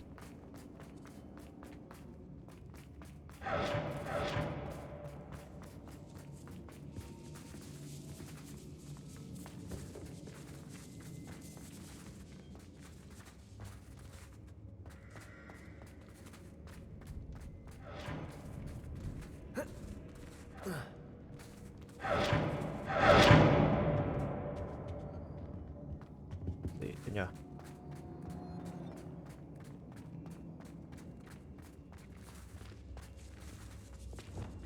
Lumos. Khóa hết cửa rồi.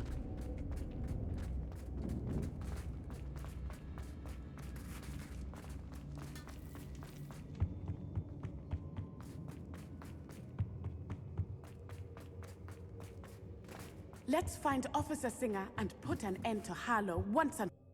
Ok, bây giờ phải đi tìm sĩ quan Singer để nói về cái bằng chứng của tội phạm của thằng HaDo. Natsai Onai. I should have known. And you, the troll dispatcher. Oh, thank goodness the two of you are safe. Đây. Isco Rabe told me a couple of students had rescued him. Rabe đã nói cho tôi về việc những học sinh đã cứu ông ta. He is. I Ông ấy, sent him home to đúng his rồi đấy. wife. Miss Onai, your mother will not be pleased to learn that you're still risking your safety pursuing these dangerous men. Actually, Officer Singer, Natty and I learned of several Hogsmeade residents who've had their lives threatened by the Ashwinders. In addition to abducting Mr. Rabe to blackmail his wife and Natty, Rookwood and Harlow have also extorted Agabus Filbert and Otto Dibble. I will look into all of that. As for the two of you, I appreciate what you're trying to do, but you are taking great risk. Next time, please let the authorities handle the Ashwinders. Ok, hiểu rồi. Tức là bà này cảnh báo về việc là việc con Nazi Osnai nó đặt mình vào cái thế nguy hiểm khi mà một mình tìm hiểu về cái bọn HaDo ấy. Ok, nhắc nhở thôi. Yes, officer.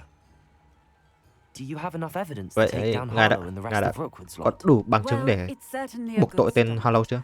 We shall Cũng đủ see. rồi đấy. But you can leave this to me now. Nhưng cậu cần phải để nó đưa cho tôi chứ. Natsai, you may wish to speak with your mother about this before I do. My mother will not like this. Thank you again for rescuing me. We shall speak soon.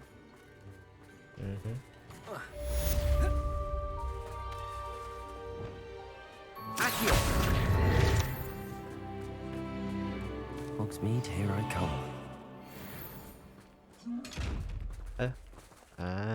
Ok.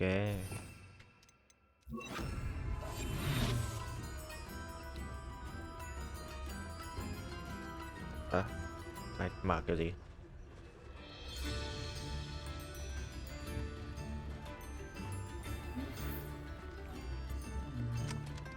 The Ashwinders have ceased pestering me. I suspect that's your doing. Thank you from me and Rosie both. We're just leaving for our after we tell Mr. Hill of our recent marriage. Wish me luck. Ồ, ông Otto đã Otto vừa gửi cho tôi mail về việc cảm ơn đã ok, cảm ơn đã giúp đỡ tìm lại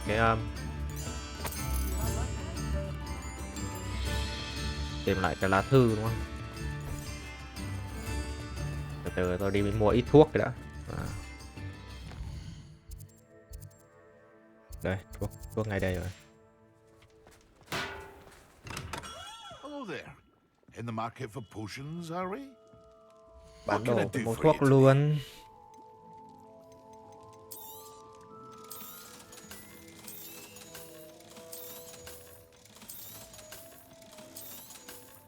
Ủa, tôi chết, bắn mẹ cái áo choàng đi rồi. Cánh tay này ngu rồi nó. Thế nhỉ?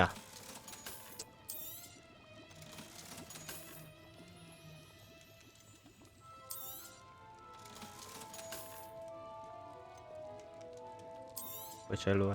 A wise decision. Thank you. Có thêm mấy cái lọ I hope thuốc to see you again. công thức. Farewell for now.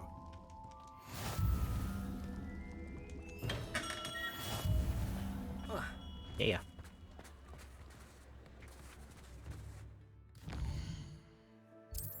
Quest này. Đây, tôi có thể làm được cái quest của bà BİO BŊI rồi. Đủ level. Thế. Trước đấy thì chúng ta sẽ quay về cái trước đây. Quay về requirement room các.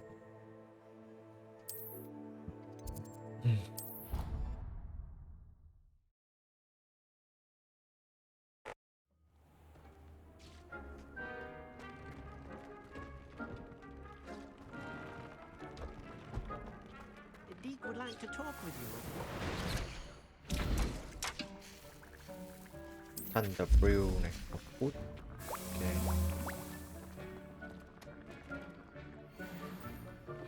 Lại mặt nạ.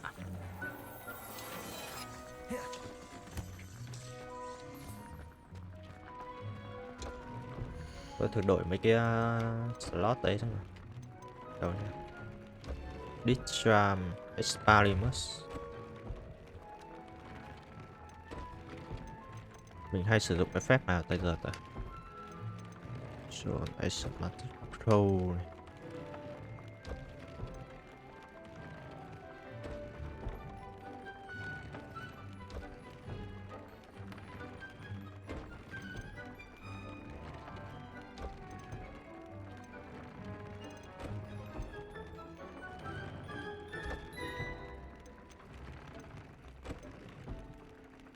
Có mấy cái lông này mới được à? Cái thế nhở?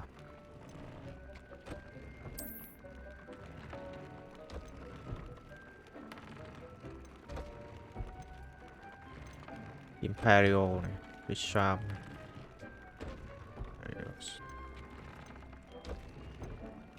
Control.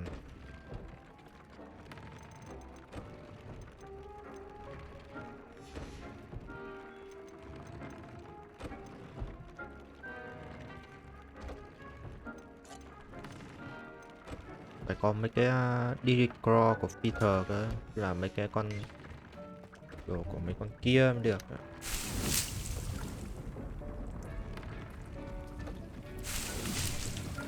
Làm sao để nuôi mấy con đấy được nhỉ? Tôi đang chưa hiểu lắm.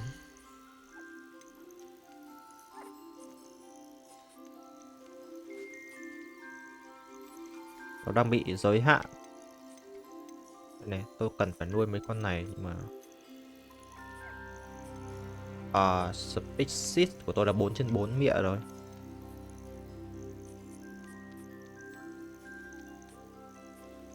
Settle yourself. I mean you no harm. À.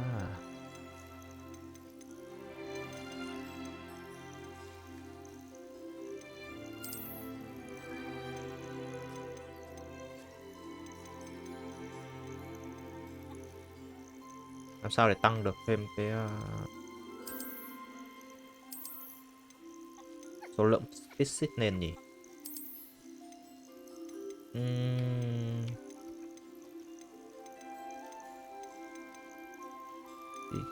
Pro Dragon Core Shot.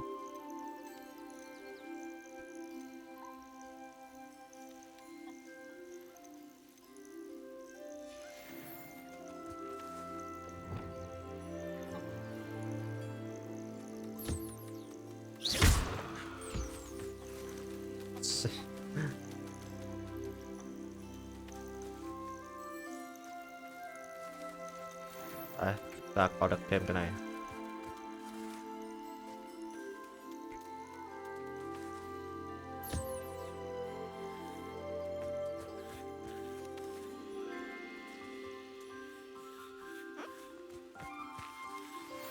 You are the talk of the school since you saved Mr. Rabe and I from the Ashwinders. We have come so far. We should discuss the next steps in our plan to stop HaDo. Ok, em Natty vừa gửi thêm tôi mail về việc bàn luận về việc cách cách để lại ngăn thằng HaDo lại.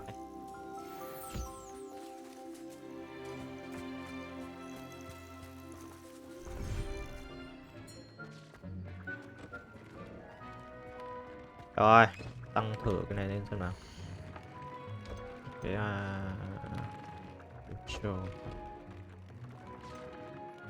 đấy, được rồi đây. Cái này thì là con gì đấy? Con Nizo. Con Nizo này chịu tiếp theo được. Có cái Imperial này, damage tăng thêm này. Đây là dành cho chiêu Aspiramus. Còn Frindo được dùng cái này đi.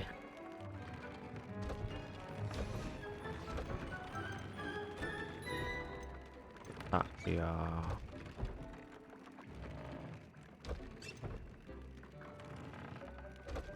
con Frindo này.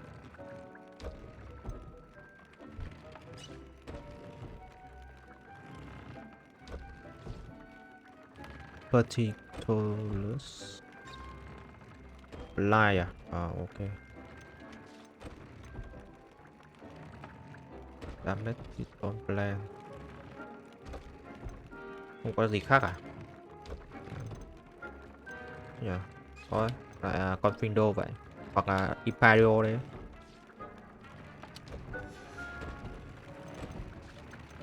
Áo choàng đang damage spell luôn. Ok, cái đấy cũng được. Cái này dùng Intero.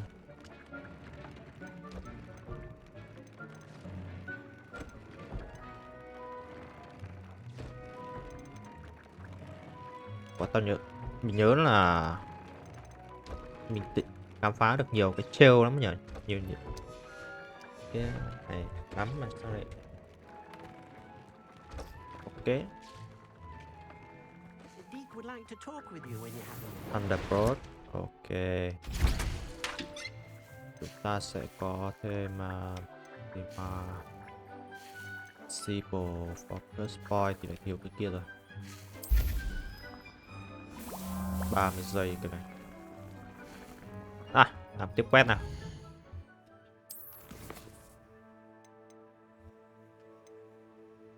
Làm tiếp quest, tôi nghĩ là làm chuyện của em này phát rồi. Rồi là làm quest chính đi. Sảnh à? Ok. Wait, hold.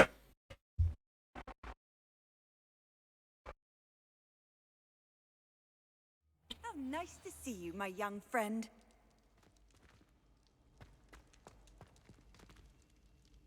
Oh yeah, great. Đang Giáng sinh rồi đấy. Thấy cây thông, cây thủng này.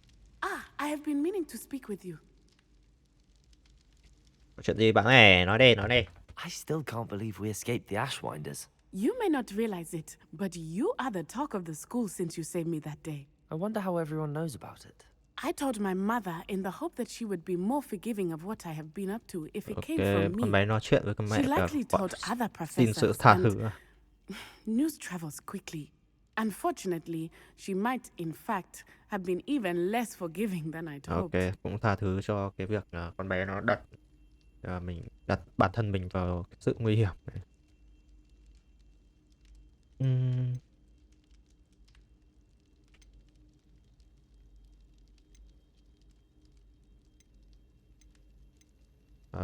I don't blame her for being concerned.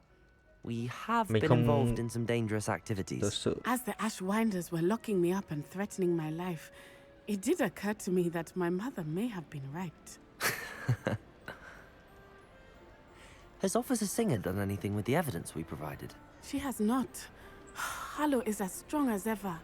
Someone needs to stop him, whether it is us or Officer Singer.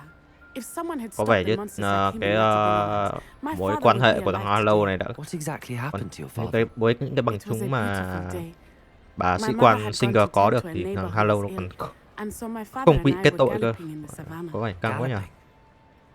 Your Có father ô was to also đấy, an animagus, I đồ take lớn it. đấy. He could become the most majestic giraffe, and he would carry me on his back, my arms around his neck. We were on our way home when we surprised a group of bandits who had come from our village. One of them saw me just as he removed a scarf from his face. He shouted and then aimed his rifle. He didn't want you to identify him. Exactly.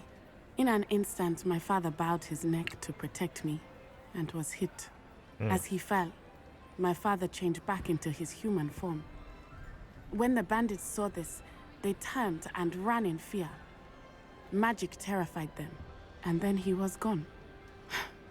And it was all my fault. Your fault? How so? He died protecting me.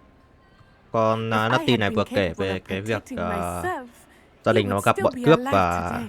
My mother and I tried to go on without con him, bé but đã bị tấn công, it nhưng mà became too much người for đỡ us there. cho cái cú A tấn few công years đấy là later, bố của nó và we left to ông ấy come to chết. Scotland. Và con bé đang nghĩ rằng là nó cái sự việc bố nó chết là do nó.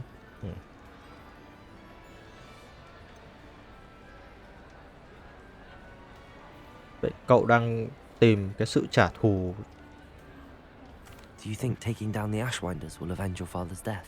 No. Vengeance is not what drives me. My father would not want that.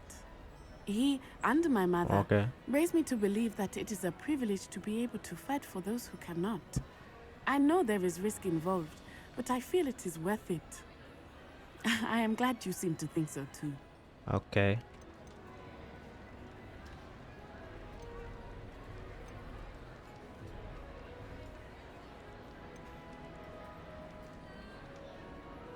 Vậy cha cậu sẽ nghĩ gì khi mà những điều chúng ta đang làm? Do you think your father would approve of the things we've been doing?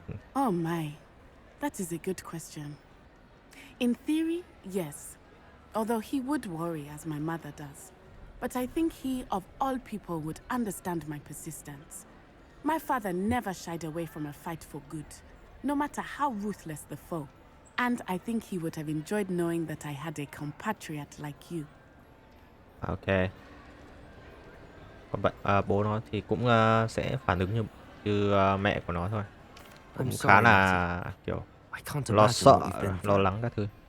Your father sounds exceptional. He was truly extraordinary. And thank you for your kind words. We all have our burdens. My father had a saying about that. Yes, I remember. Rain does not fall on one roof alone. Exactly. Soon you and I will put an end to the Ashwinders, beginning with HaDo. And once he is gone, we will turn our attention to Rookwood. We are making progress, and we will succeed. Thank you again for saving me. You deserve all of the praise you have received. Wow, đẹp nhờ. Giáng sinh ở Hogwarts nè. Wow, love this. Revelio.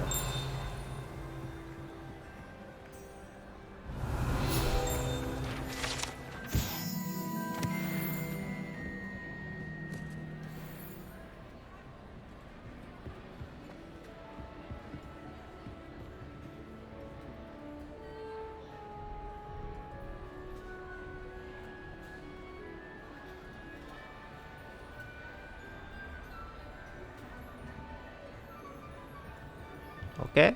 Rồi, bây giờ chúng ta đi làm quét chính thôi nhỉ. Đây lằng nhằng. Rồi, ok. Check qua Lamber thì phải.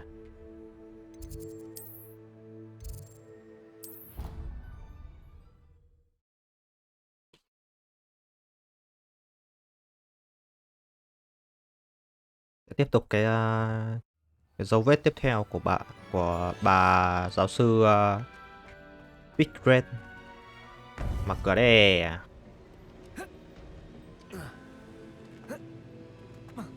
Hello giáo sư. Hello, Professor. Xin chào giáo sư. Tôi có vài tin đây. Có vẻ như lũ yêu tinh đã tìm thấy rồi. Chúng đang build một cái máy khoan. They are. I fear we have no time to lose. Tôi sợ rằng chúng ta không còn nhiều thời gian nữa đâu. Hãy nhìn vào tấm bản đồ nào. The next trial is fairly nearby. It's Hogwarts. Đó là Hogwarts à? As you know, I was headmistress in my time. My portrait hangs in the headmaster's office. In fact, I witnessed Professor Black learn of your arrival. And I'll confess that I wondered about you. Wait, is the next trial in the headmaster's office? It is. I had hoped that when the time came, the occupant of that office would be of help to us. Unfortunately, this headmaster seems wildly unconcerned with anything but himself. You'll need to access the office while he's away. I understand. Very well. I'll find some way to get in. Good. I shall meet you in my portrait there. Until then. Ok, như vậy chúng ta cần phải tìm một cái đường. Cái trail tiếp theo nó là ở ngay cái Hitmaster. Nó ở Hogwarts này. Mà nó lại là ở trong Hitmaster thì đang chưa biết là cách nào. Xem nào. Đâu đây?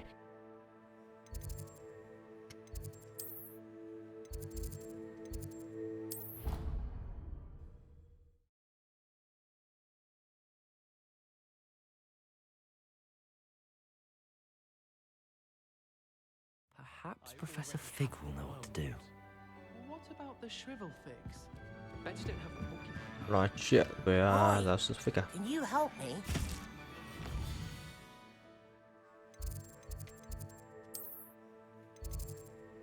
Jam class. Astomi. Đây giáo sư Fig đây.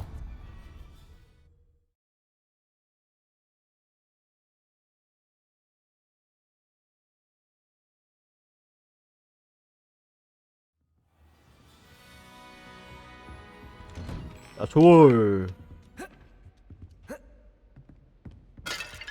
vỡ mẹ cái lọ lục bình của giáo sư rồi.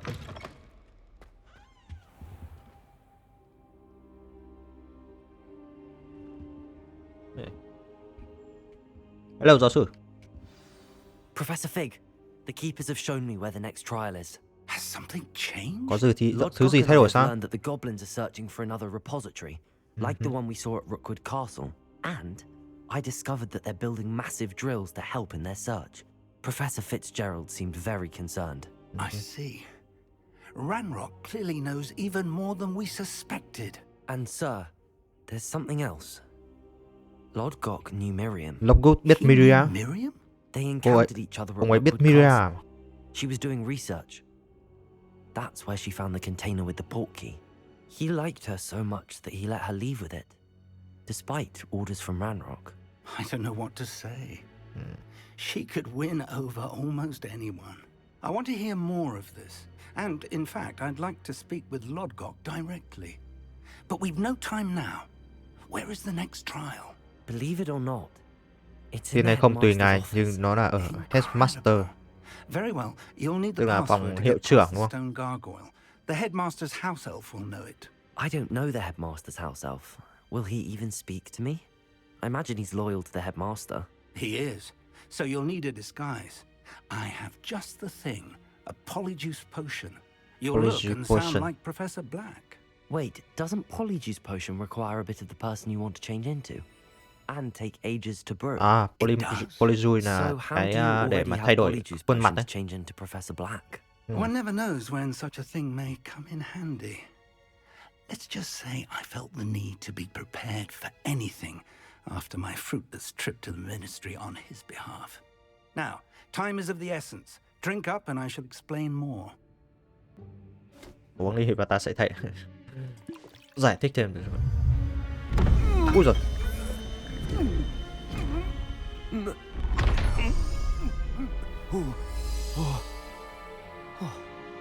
Ui. Biến thành Black luôn. Ok. Giáo sư Black. How do you feel? Cậu sao rồi? Incredible. Thật I won't tuyệt forget vời. that taste anytime soon. How do I sound?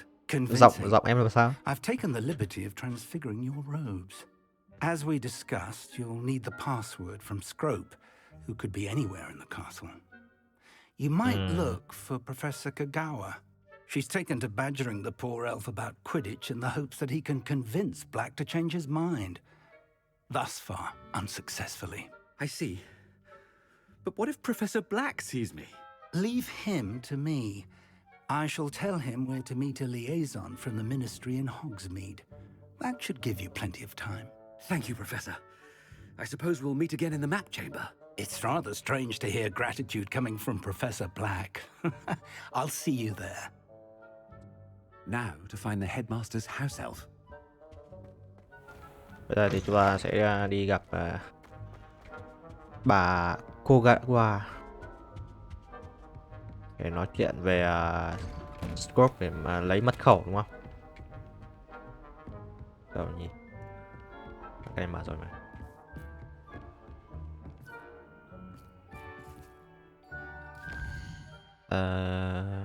Đây. Cái này mình không dịch chuyển được rồi. Phải chạy bộ ạ. Professor, a moment of your time, please. Hmm? Professor, I was hoping to catch you. Gặp ngay sao? Places to be, Professor Sharp. Places to be. Of course, sir.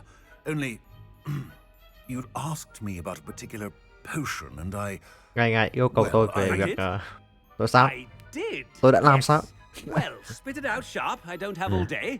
Probably best not to discuss it here, sir. Thực ra thì không nên bàn luận ở đây thưa ngài.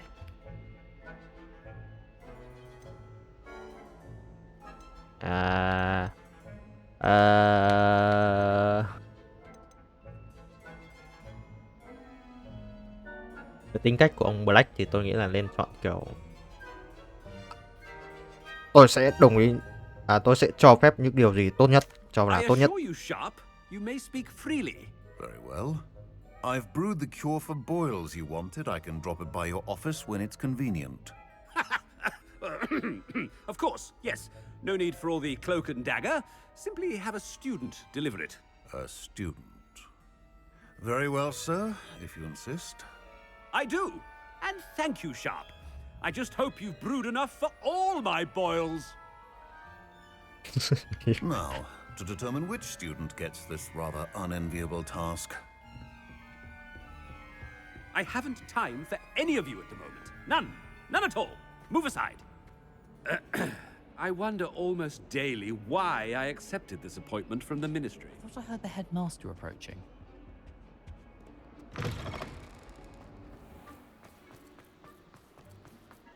Đi nhanh không lại gặp thằng nào thì chết. Greetings! I mean, out of my way, children. Professor Black, how are you, sir? You call that a shine on those boots? Do better! Professor, a word? Professor Black? À đây bà cô It is Gawa not đây. too late to reconsider your decision regarding Quidditch. We could still have trials and a somewhat shortened season. It would be better than none at all. But the injury, Madam Kogawa. Professor, more than one student has taken a bludger to the head on our pitch. Bà Kawa đang nói về việc nên tổ chức một giải đấu ngắn của Quidditch. The fact that it happened to be a pureblood, well, that's no reason to... What nonsense! That you would trivialize the health of a student over a silly game. A silly game? You are quite impossible sometimes. Sir, I've a good mind to write to the Department of Magical Games and Sports at the Ministry about you.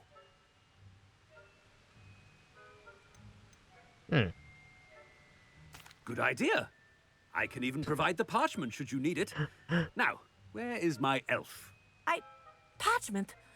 Very well, I will, and with pleasure. And I spotted Scrope in the Great Hall. Seems to be avoiding me. I wonder why. Good day, Madam Kogawa. What did we do to deserve him as a headmaster? Stand proud, purebloods. The future is yours. Đấy.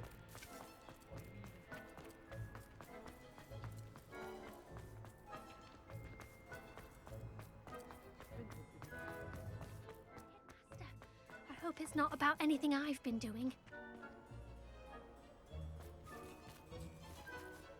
Quả thử nói chuyện với em này xem nào. Miss Broom, a word. Oh, Professor, this is an interesting surprise. It's Bloom, by the way. Remind me of your area of affinity, Broom. OWLs are swift approaching. Charms, sir. Non-verbal spells. Might work on one that makes me disappear. Well, keep at it, Broom. And before you know it, you'll be as invisible as that new fifth year seems to be. They're not invisible, sir. I've seen them near the library. In fact, they help me with my, heavy books. Speaking of invisible, where's my blasted house elf? Something seems a little off with the headmaster.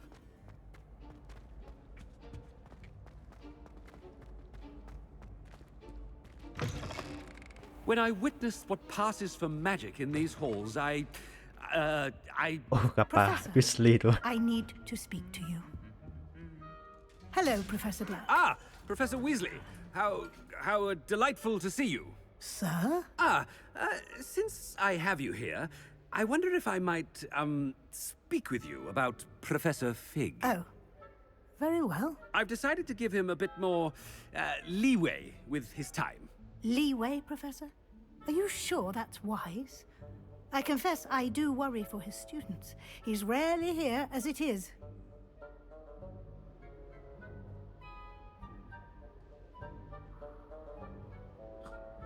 Ah, well, yes.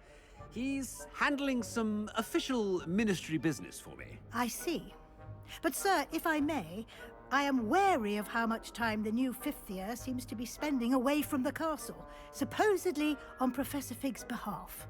I've heard unsettling rumors of their escapades.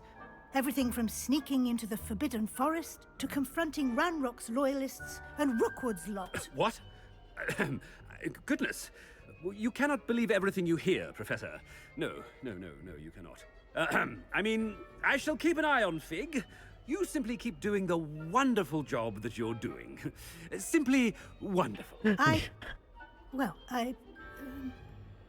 Thank you. But I'm happy to look into... Good. That'll be all, Weasley. I mean, Professor Weasley. Good day.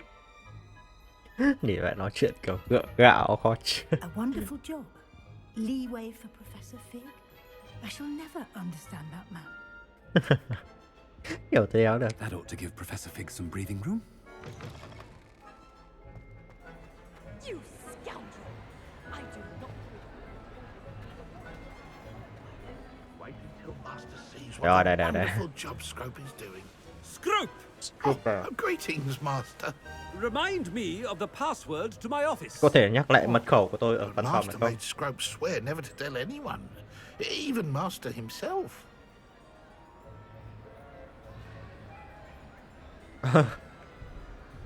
Tức là có Scrope này nói là không, này, không được nói cái mật khẩu với cả ai, bất kỳ kể cả ngài luôn. How dare you question me? I've a mind to give you a matching set of ears. Yes, sir. Of course, sir. Scrope begs forgiveness. It is the Black family motto, Master. Right. Of course. Master does remember it.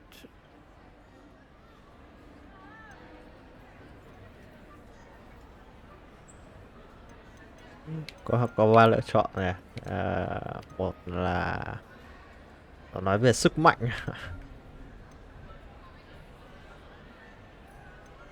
Đấy, nói về gia đình nha. Of course I remember. It's the Black family reigns. Is Master giving Scrope a test?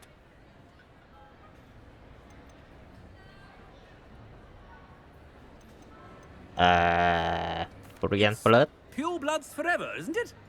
Close, Master. Scrope thinks Master is indeed testing Scrope. It is always pure.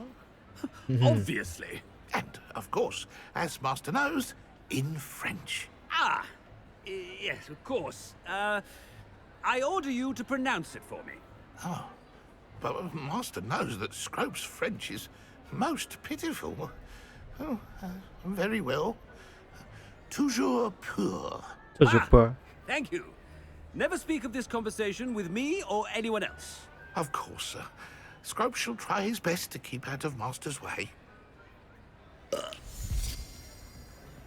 Ahem. The polyjuice potion's wearing off. I best get out of sight.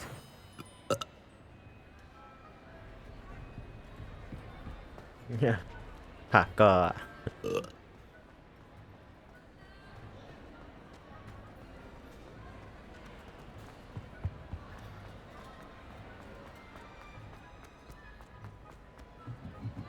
Đây.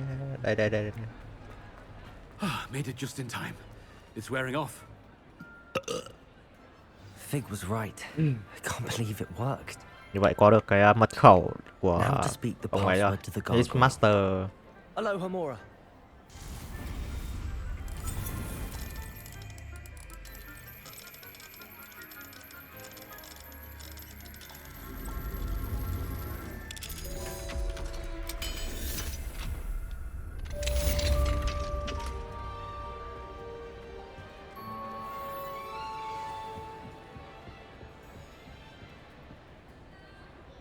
Confringo.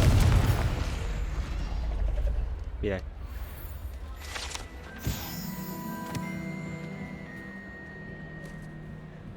Đến phòng hiệu trưởng hả? Đây.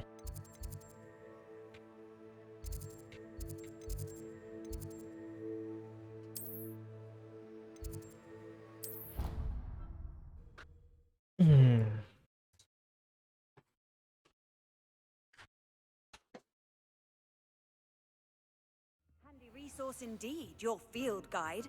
I'm most pleased to be included.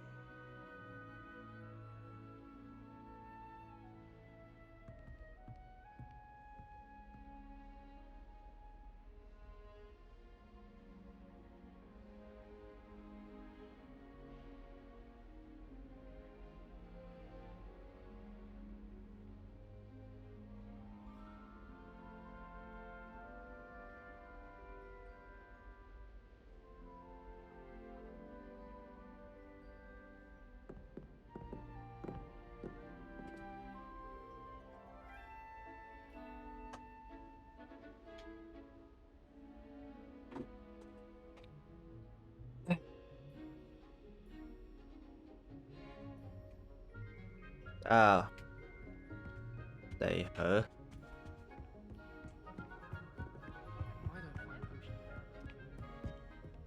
What? À, mở cửa được. Tưởng cái chỗ này khóa thì mình chạy lên kiểu đó.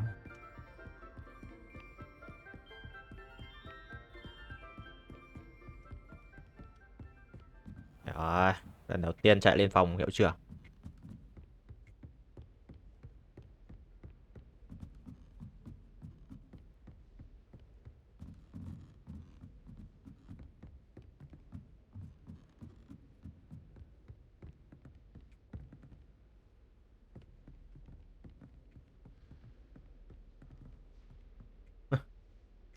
Nhìn vào trong mặt đang ngủ, buồn cười cơ. The gargoyle. That's where I need to speak the password. Ooh. Wizard's password này. Revelio.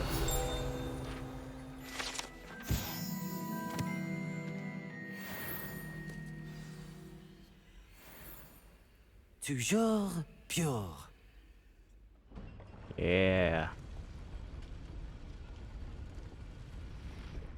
Được cái chứ.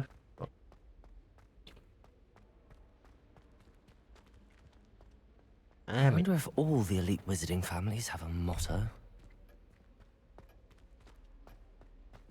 Wow, phòng hiệu trưởng này cái bạn nhỏ. Thế rồi đúng không? Revelio. Ồ, phải khóa đây.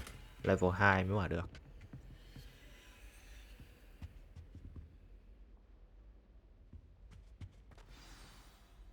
It's good to see you.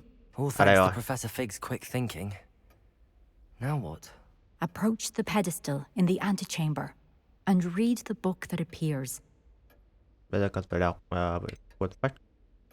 Cuốn sách. Hả? What can I expect to find in the book? Tôi có thể tìm được điều gì ở cuốn sách?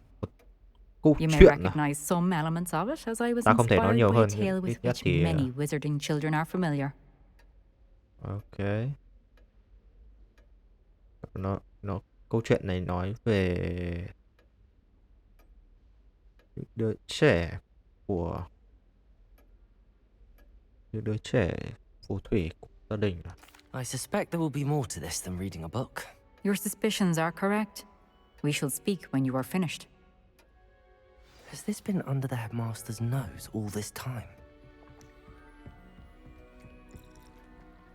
Cái chỗ này để ấy đúng không? Để thả ký ức vào để nhìn này.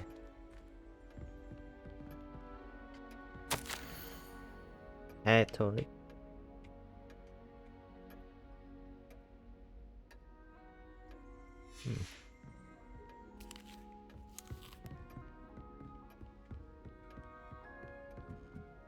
That must be the pedestal. Đây. Xem nào. Ui. Mẹ biến cái mẹ nó vào trong quyển sách rồi.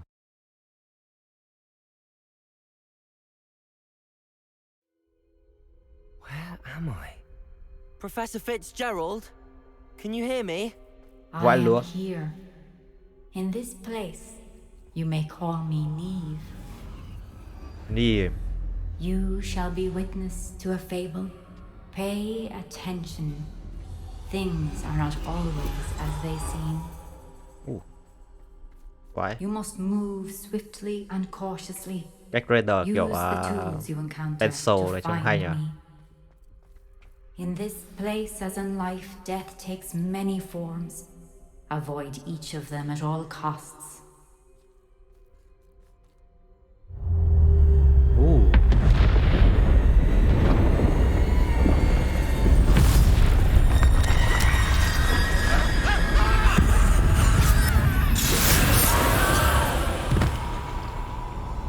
Tự thân tự tục à?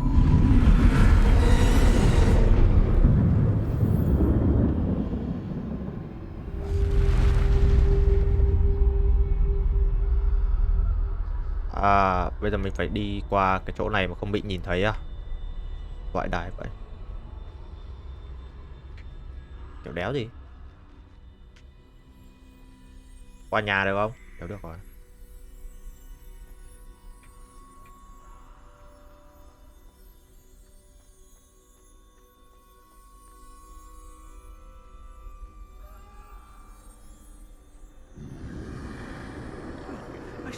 when I could. I'd be free by now. What I can. Neve must be here somewhere.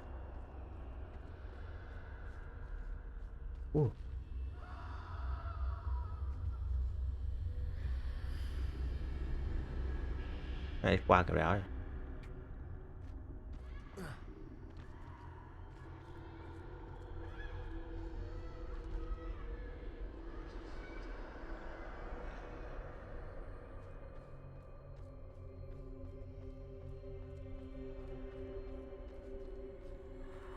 Này chặn mẹ rồi.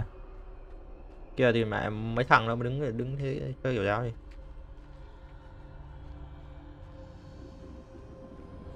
I need to time this just right.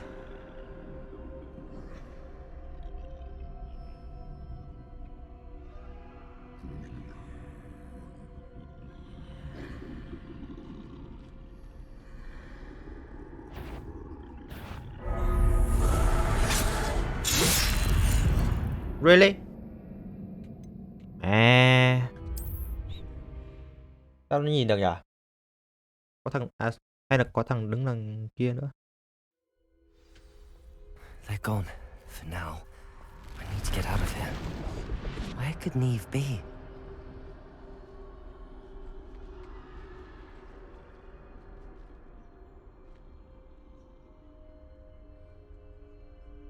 Tôi đếm ở đây là có khoảng tầm thằng. I need to time this just right. À, có thằng này này.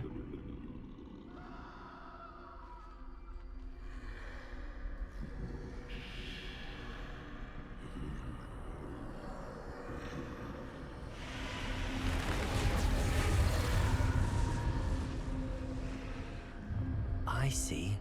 A staircase straight ahead.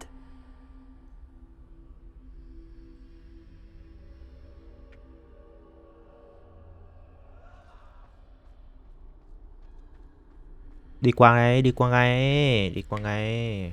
Nhẹ nhàng và bình tĩnh.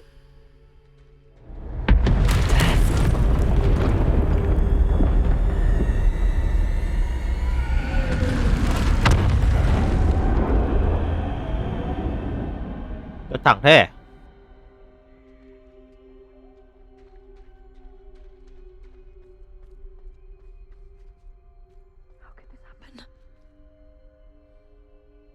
Ai đây? Ai vừa nói đây?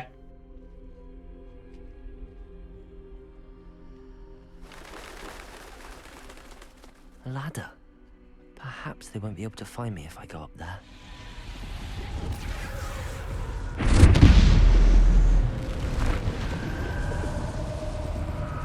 Đi đây.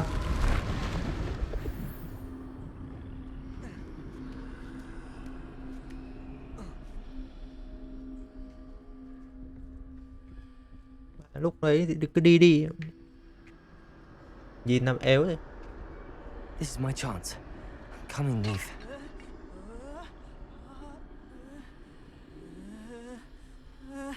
Gì đây? Too many. I must cross this road as fast as I can.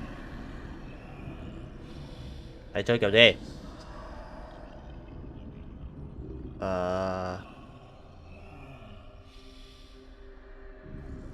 Khó quá nhở. Ít nhất là mình phải chạy qua kia trước đã này. Cái thùng gỗ kia à. Đấy là có một cái cơ hội để mình có thể chạy qua được này.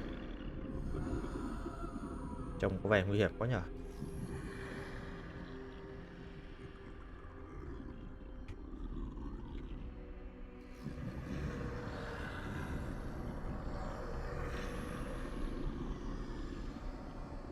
Đã biết lúc nào đi được đấy.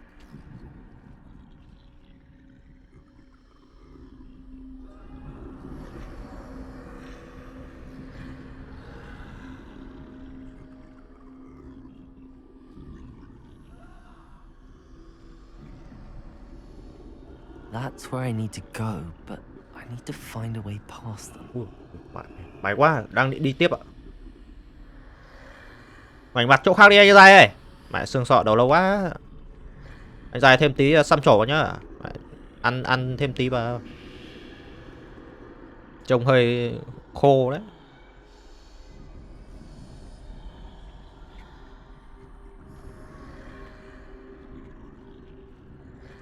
Ui, phải có thằng này. Đây là người, đây là người mà.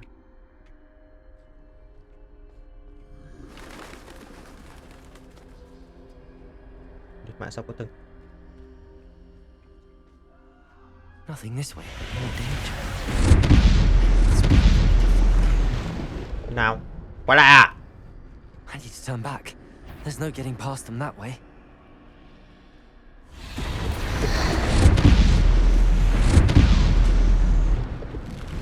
Looks like the only safe way forward.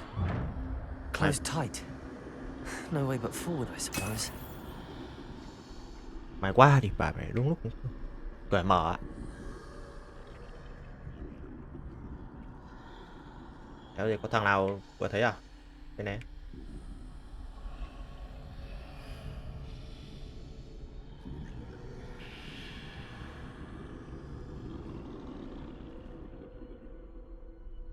Rồi, và cái đoạn này trông có vẻ khó khăn quá nhở.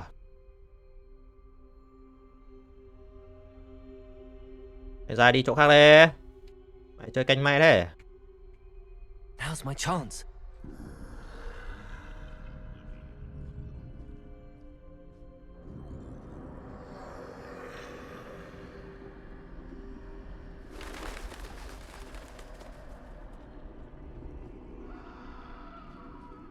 Rồi. That's the way forward.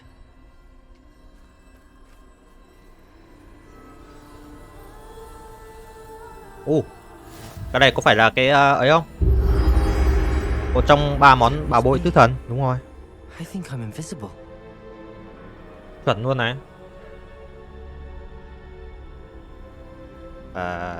Làm sao đi qua nhỉ? Đây hướng. Đi tiếp đường này mà. Đây là một trong 3 bảo bối tử thần của chúng ta này. Này là đi được đúng không? Hay là đi đường khác nhỉ? Đường này chặn mẹ. Bắt buộc phải qua được này. They can't see me at all. I can get closer to them. Ok. Mình lấy được một món bảo bối tử thần. Vãi đáy luôn này. Finally free. Now where are you, Neve?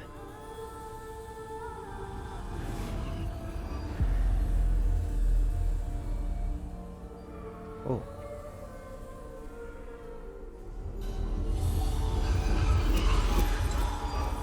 You have outrun death thus far, but have yet to find me.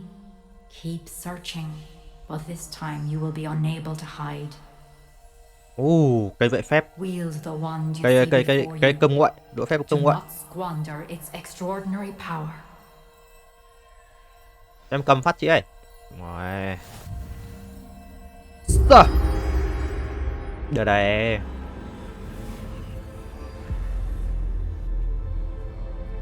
Rồi, cầm đũa phép cây cơm nguội trên tay thì còn sợ thằng nào nhỉ? Chiến luôn như vậy. Đâu rồi? Wow.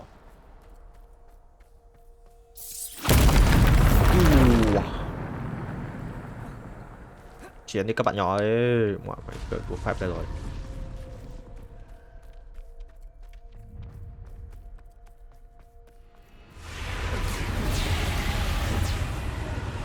Nào.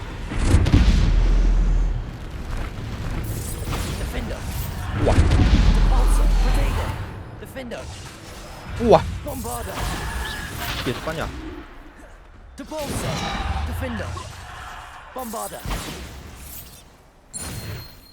Wow.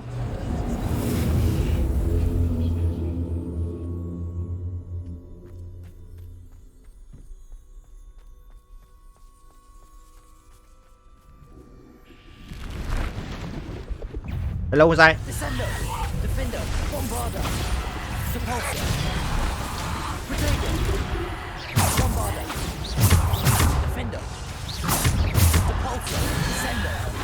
Ai à?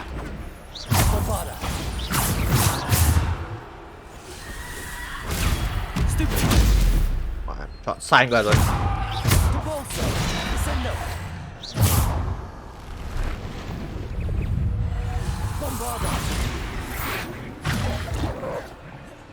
Defender.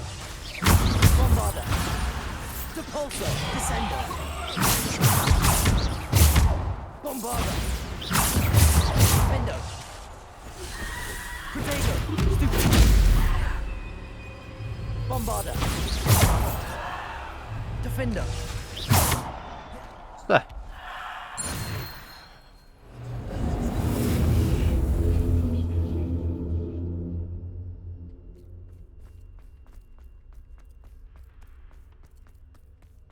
Của cây đũa phép công ngoại chém phát chết luôn.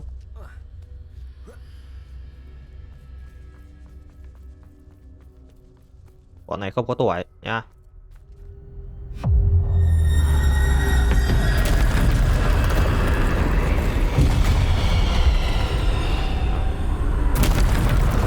Mấy con à?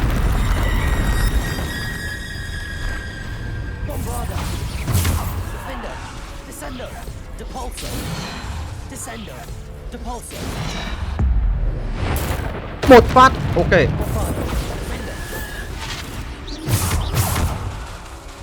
Bombarder. Depulso. Bombarder.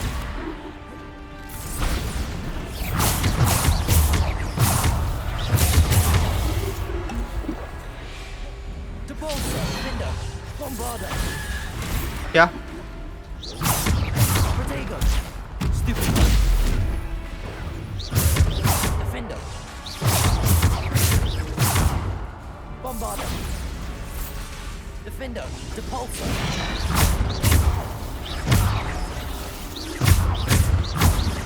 Defender. Bombarder. Protego. Stupid.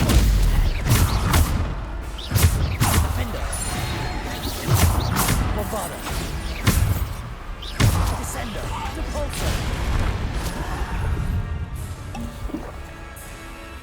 Bombarder.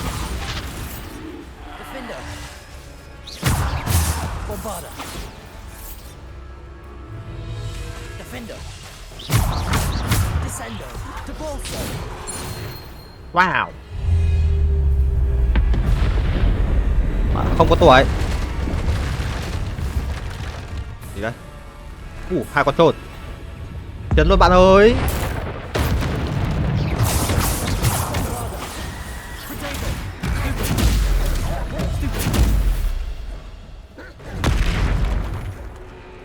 Bombarder. Defender. Bombarder.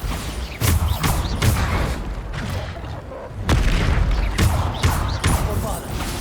Defender. Một phát luôn bạn ơi. Defender. Protego. Stupid. Cả hết.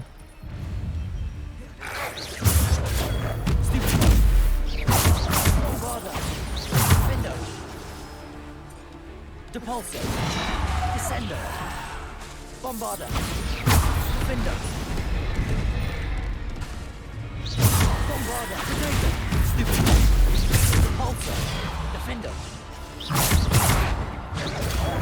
Stupid. Bombarder. Luôn đi bạn ơi. Vào đi bạn ơi. Bombarder. Vào đi bạn ơi. Vào đi bạn ơi. Một phát luôn bạn ơi.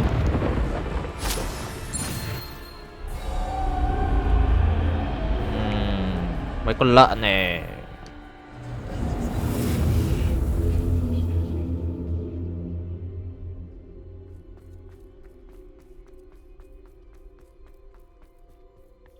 Nếu thế thì tí nữa mình có được cầm quả hòn đá phù thủy không nhỉ? Quả hồi sinh với chết. Vậy luôn.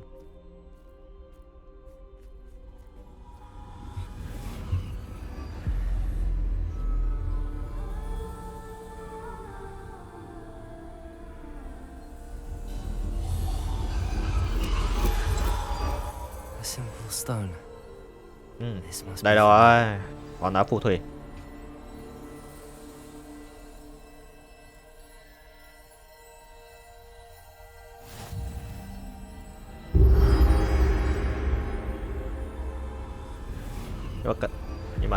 nó sẽ có tác dụng như nào ở trong này.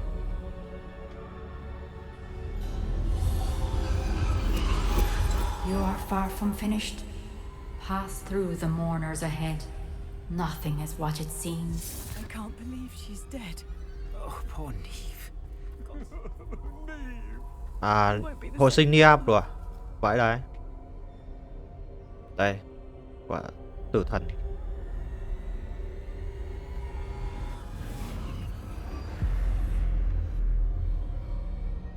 Trước mặt chúng ta đây đúng không? Niam.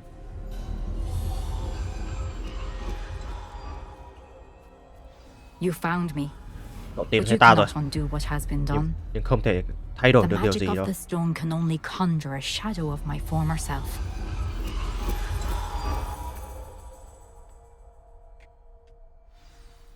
Giờ thì sao? Bây giờ là đi lấy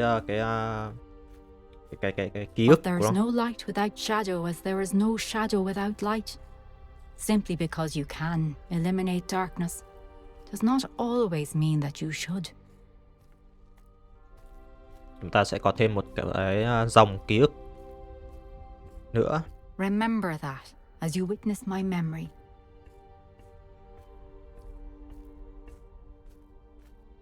Ok.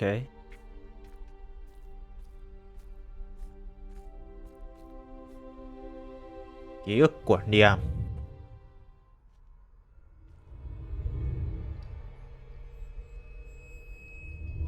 Giọt nước mắt anh chìm sâu.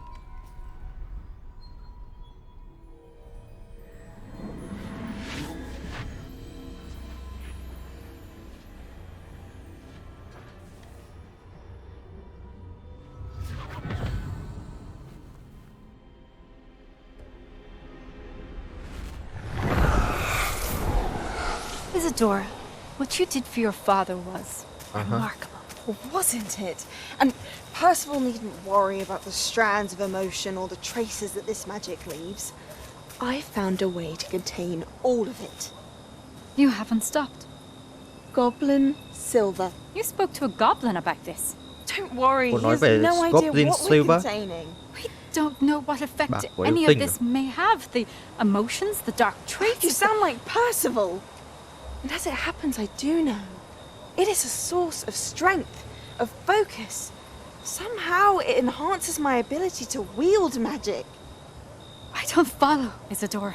I think we can harness it. Power like this is not to be toyed with. In the wrong You hands, saw what I did for my father.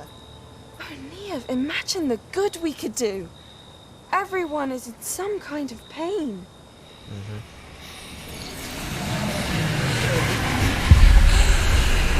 What are you doing?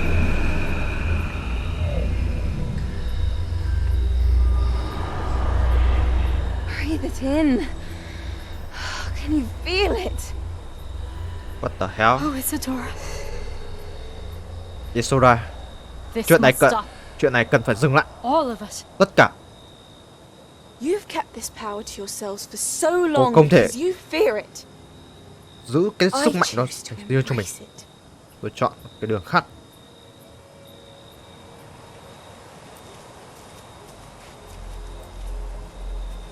Có vẻ như em Isidora này đang bị dần gọi là như nào nhỉ? Tức là nó đang bị tôi không biết cách miêu tả nào, kiểu như nó bị chìm đắm trong cái sự muốn khao khát, muốn kiểm soát và tìm kiếm thêm những cái phép thuật để có thể làm loại bỏ như những cái lỗi đau. Nhưng mà chính những cái điều đấy đang khiến cho em này đang dần nên trở nên tha hóa hơn hay sao, trong nguy hiểm vậy đấy. Rồi ok, giáo sư Fix thì cũng đã ở đây rồi. Ta sẽ nói chuyện thêm về các keeper, À đây, ông cuối cùng đây rồi. San Baka. It is, and I have. But you are so Cậu trẻ ư? Tôi biết. You must be Professor Bakar. I am. Ông là giáo sư Baka. The pensive memory I just witnessed. Was Isadora inhaling painful emotions? She was. I found it disturbing. But how did she gain power from it? How did she harness it? It was disturbing. Although, I wonder that you are asking about her power. I hesitate to reveal the location of my pensive to someone who, perhaps, has yet to understand the responsibility of power. I can assure you, Professor, I do. In fact, what you don't yet know is that a dangerous goblin called Ranrock has accessed the repository at Rookwood Castle. He has learned to harness the contents of it as a source of immense power. He plans to use that power against wizardkind. We have no time to waste. I see.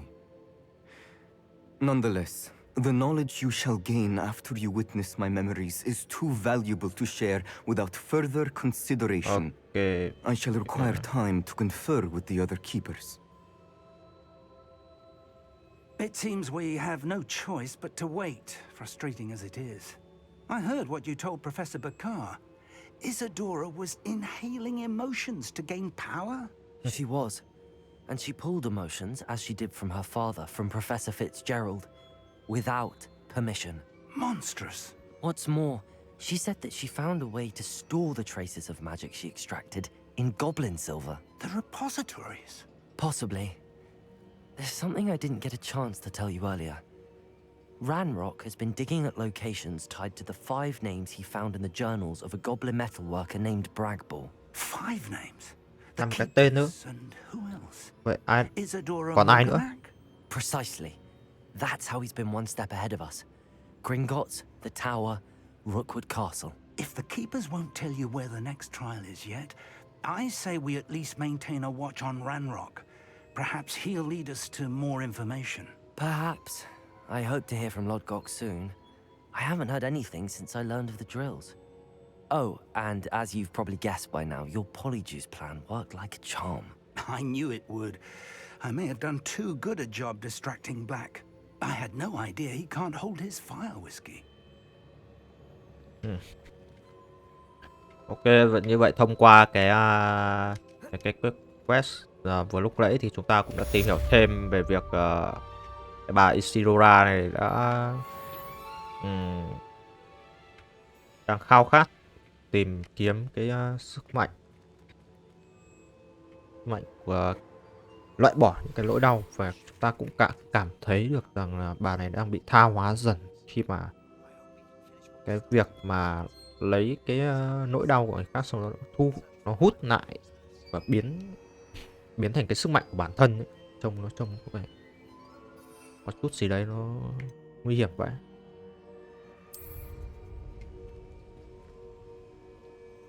Rồi, ok, hôm nay tôi nghĩ chúng ta chơi đến đây thôi. Thanh niên Spartian vừa gửi cho tôi một cái mail, đọc qua cái mail chút nữa nha. Đâu nhỉ? Spartian mail mới nhất này.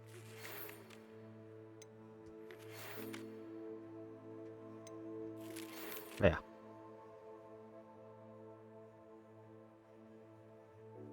Đây, thanh niên vừa gửi cho tôi một cái mail là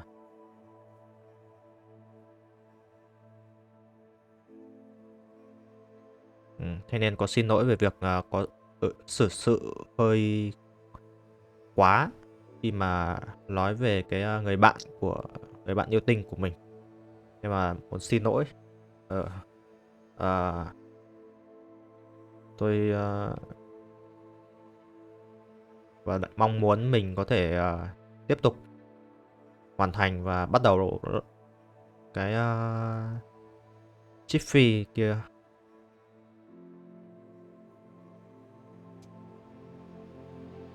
Ok, và gặp thanh niên này ở cái phía nam của cái Ghost để bắt đầu tìm tiếp những cái mảnh còn lại của canvas, cái mảnh ở trong Undercrop ấy. Ok, thì trong video tiếp theo chúng ta sẽ bắt đầu tiếp tục cái hành trình của thanh niên Spartian thôi. Còn bây giờ thì nghỉ thôi các bạn. Rồi, quá lâu rồi. Ok. Tạm biệt nha. Bye bye. Bye bye. Xem phim cái coi. Yeah.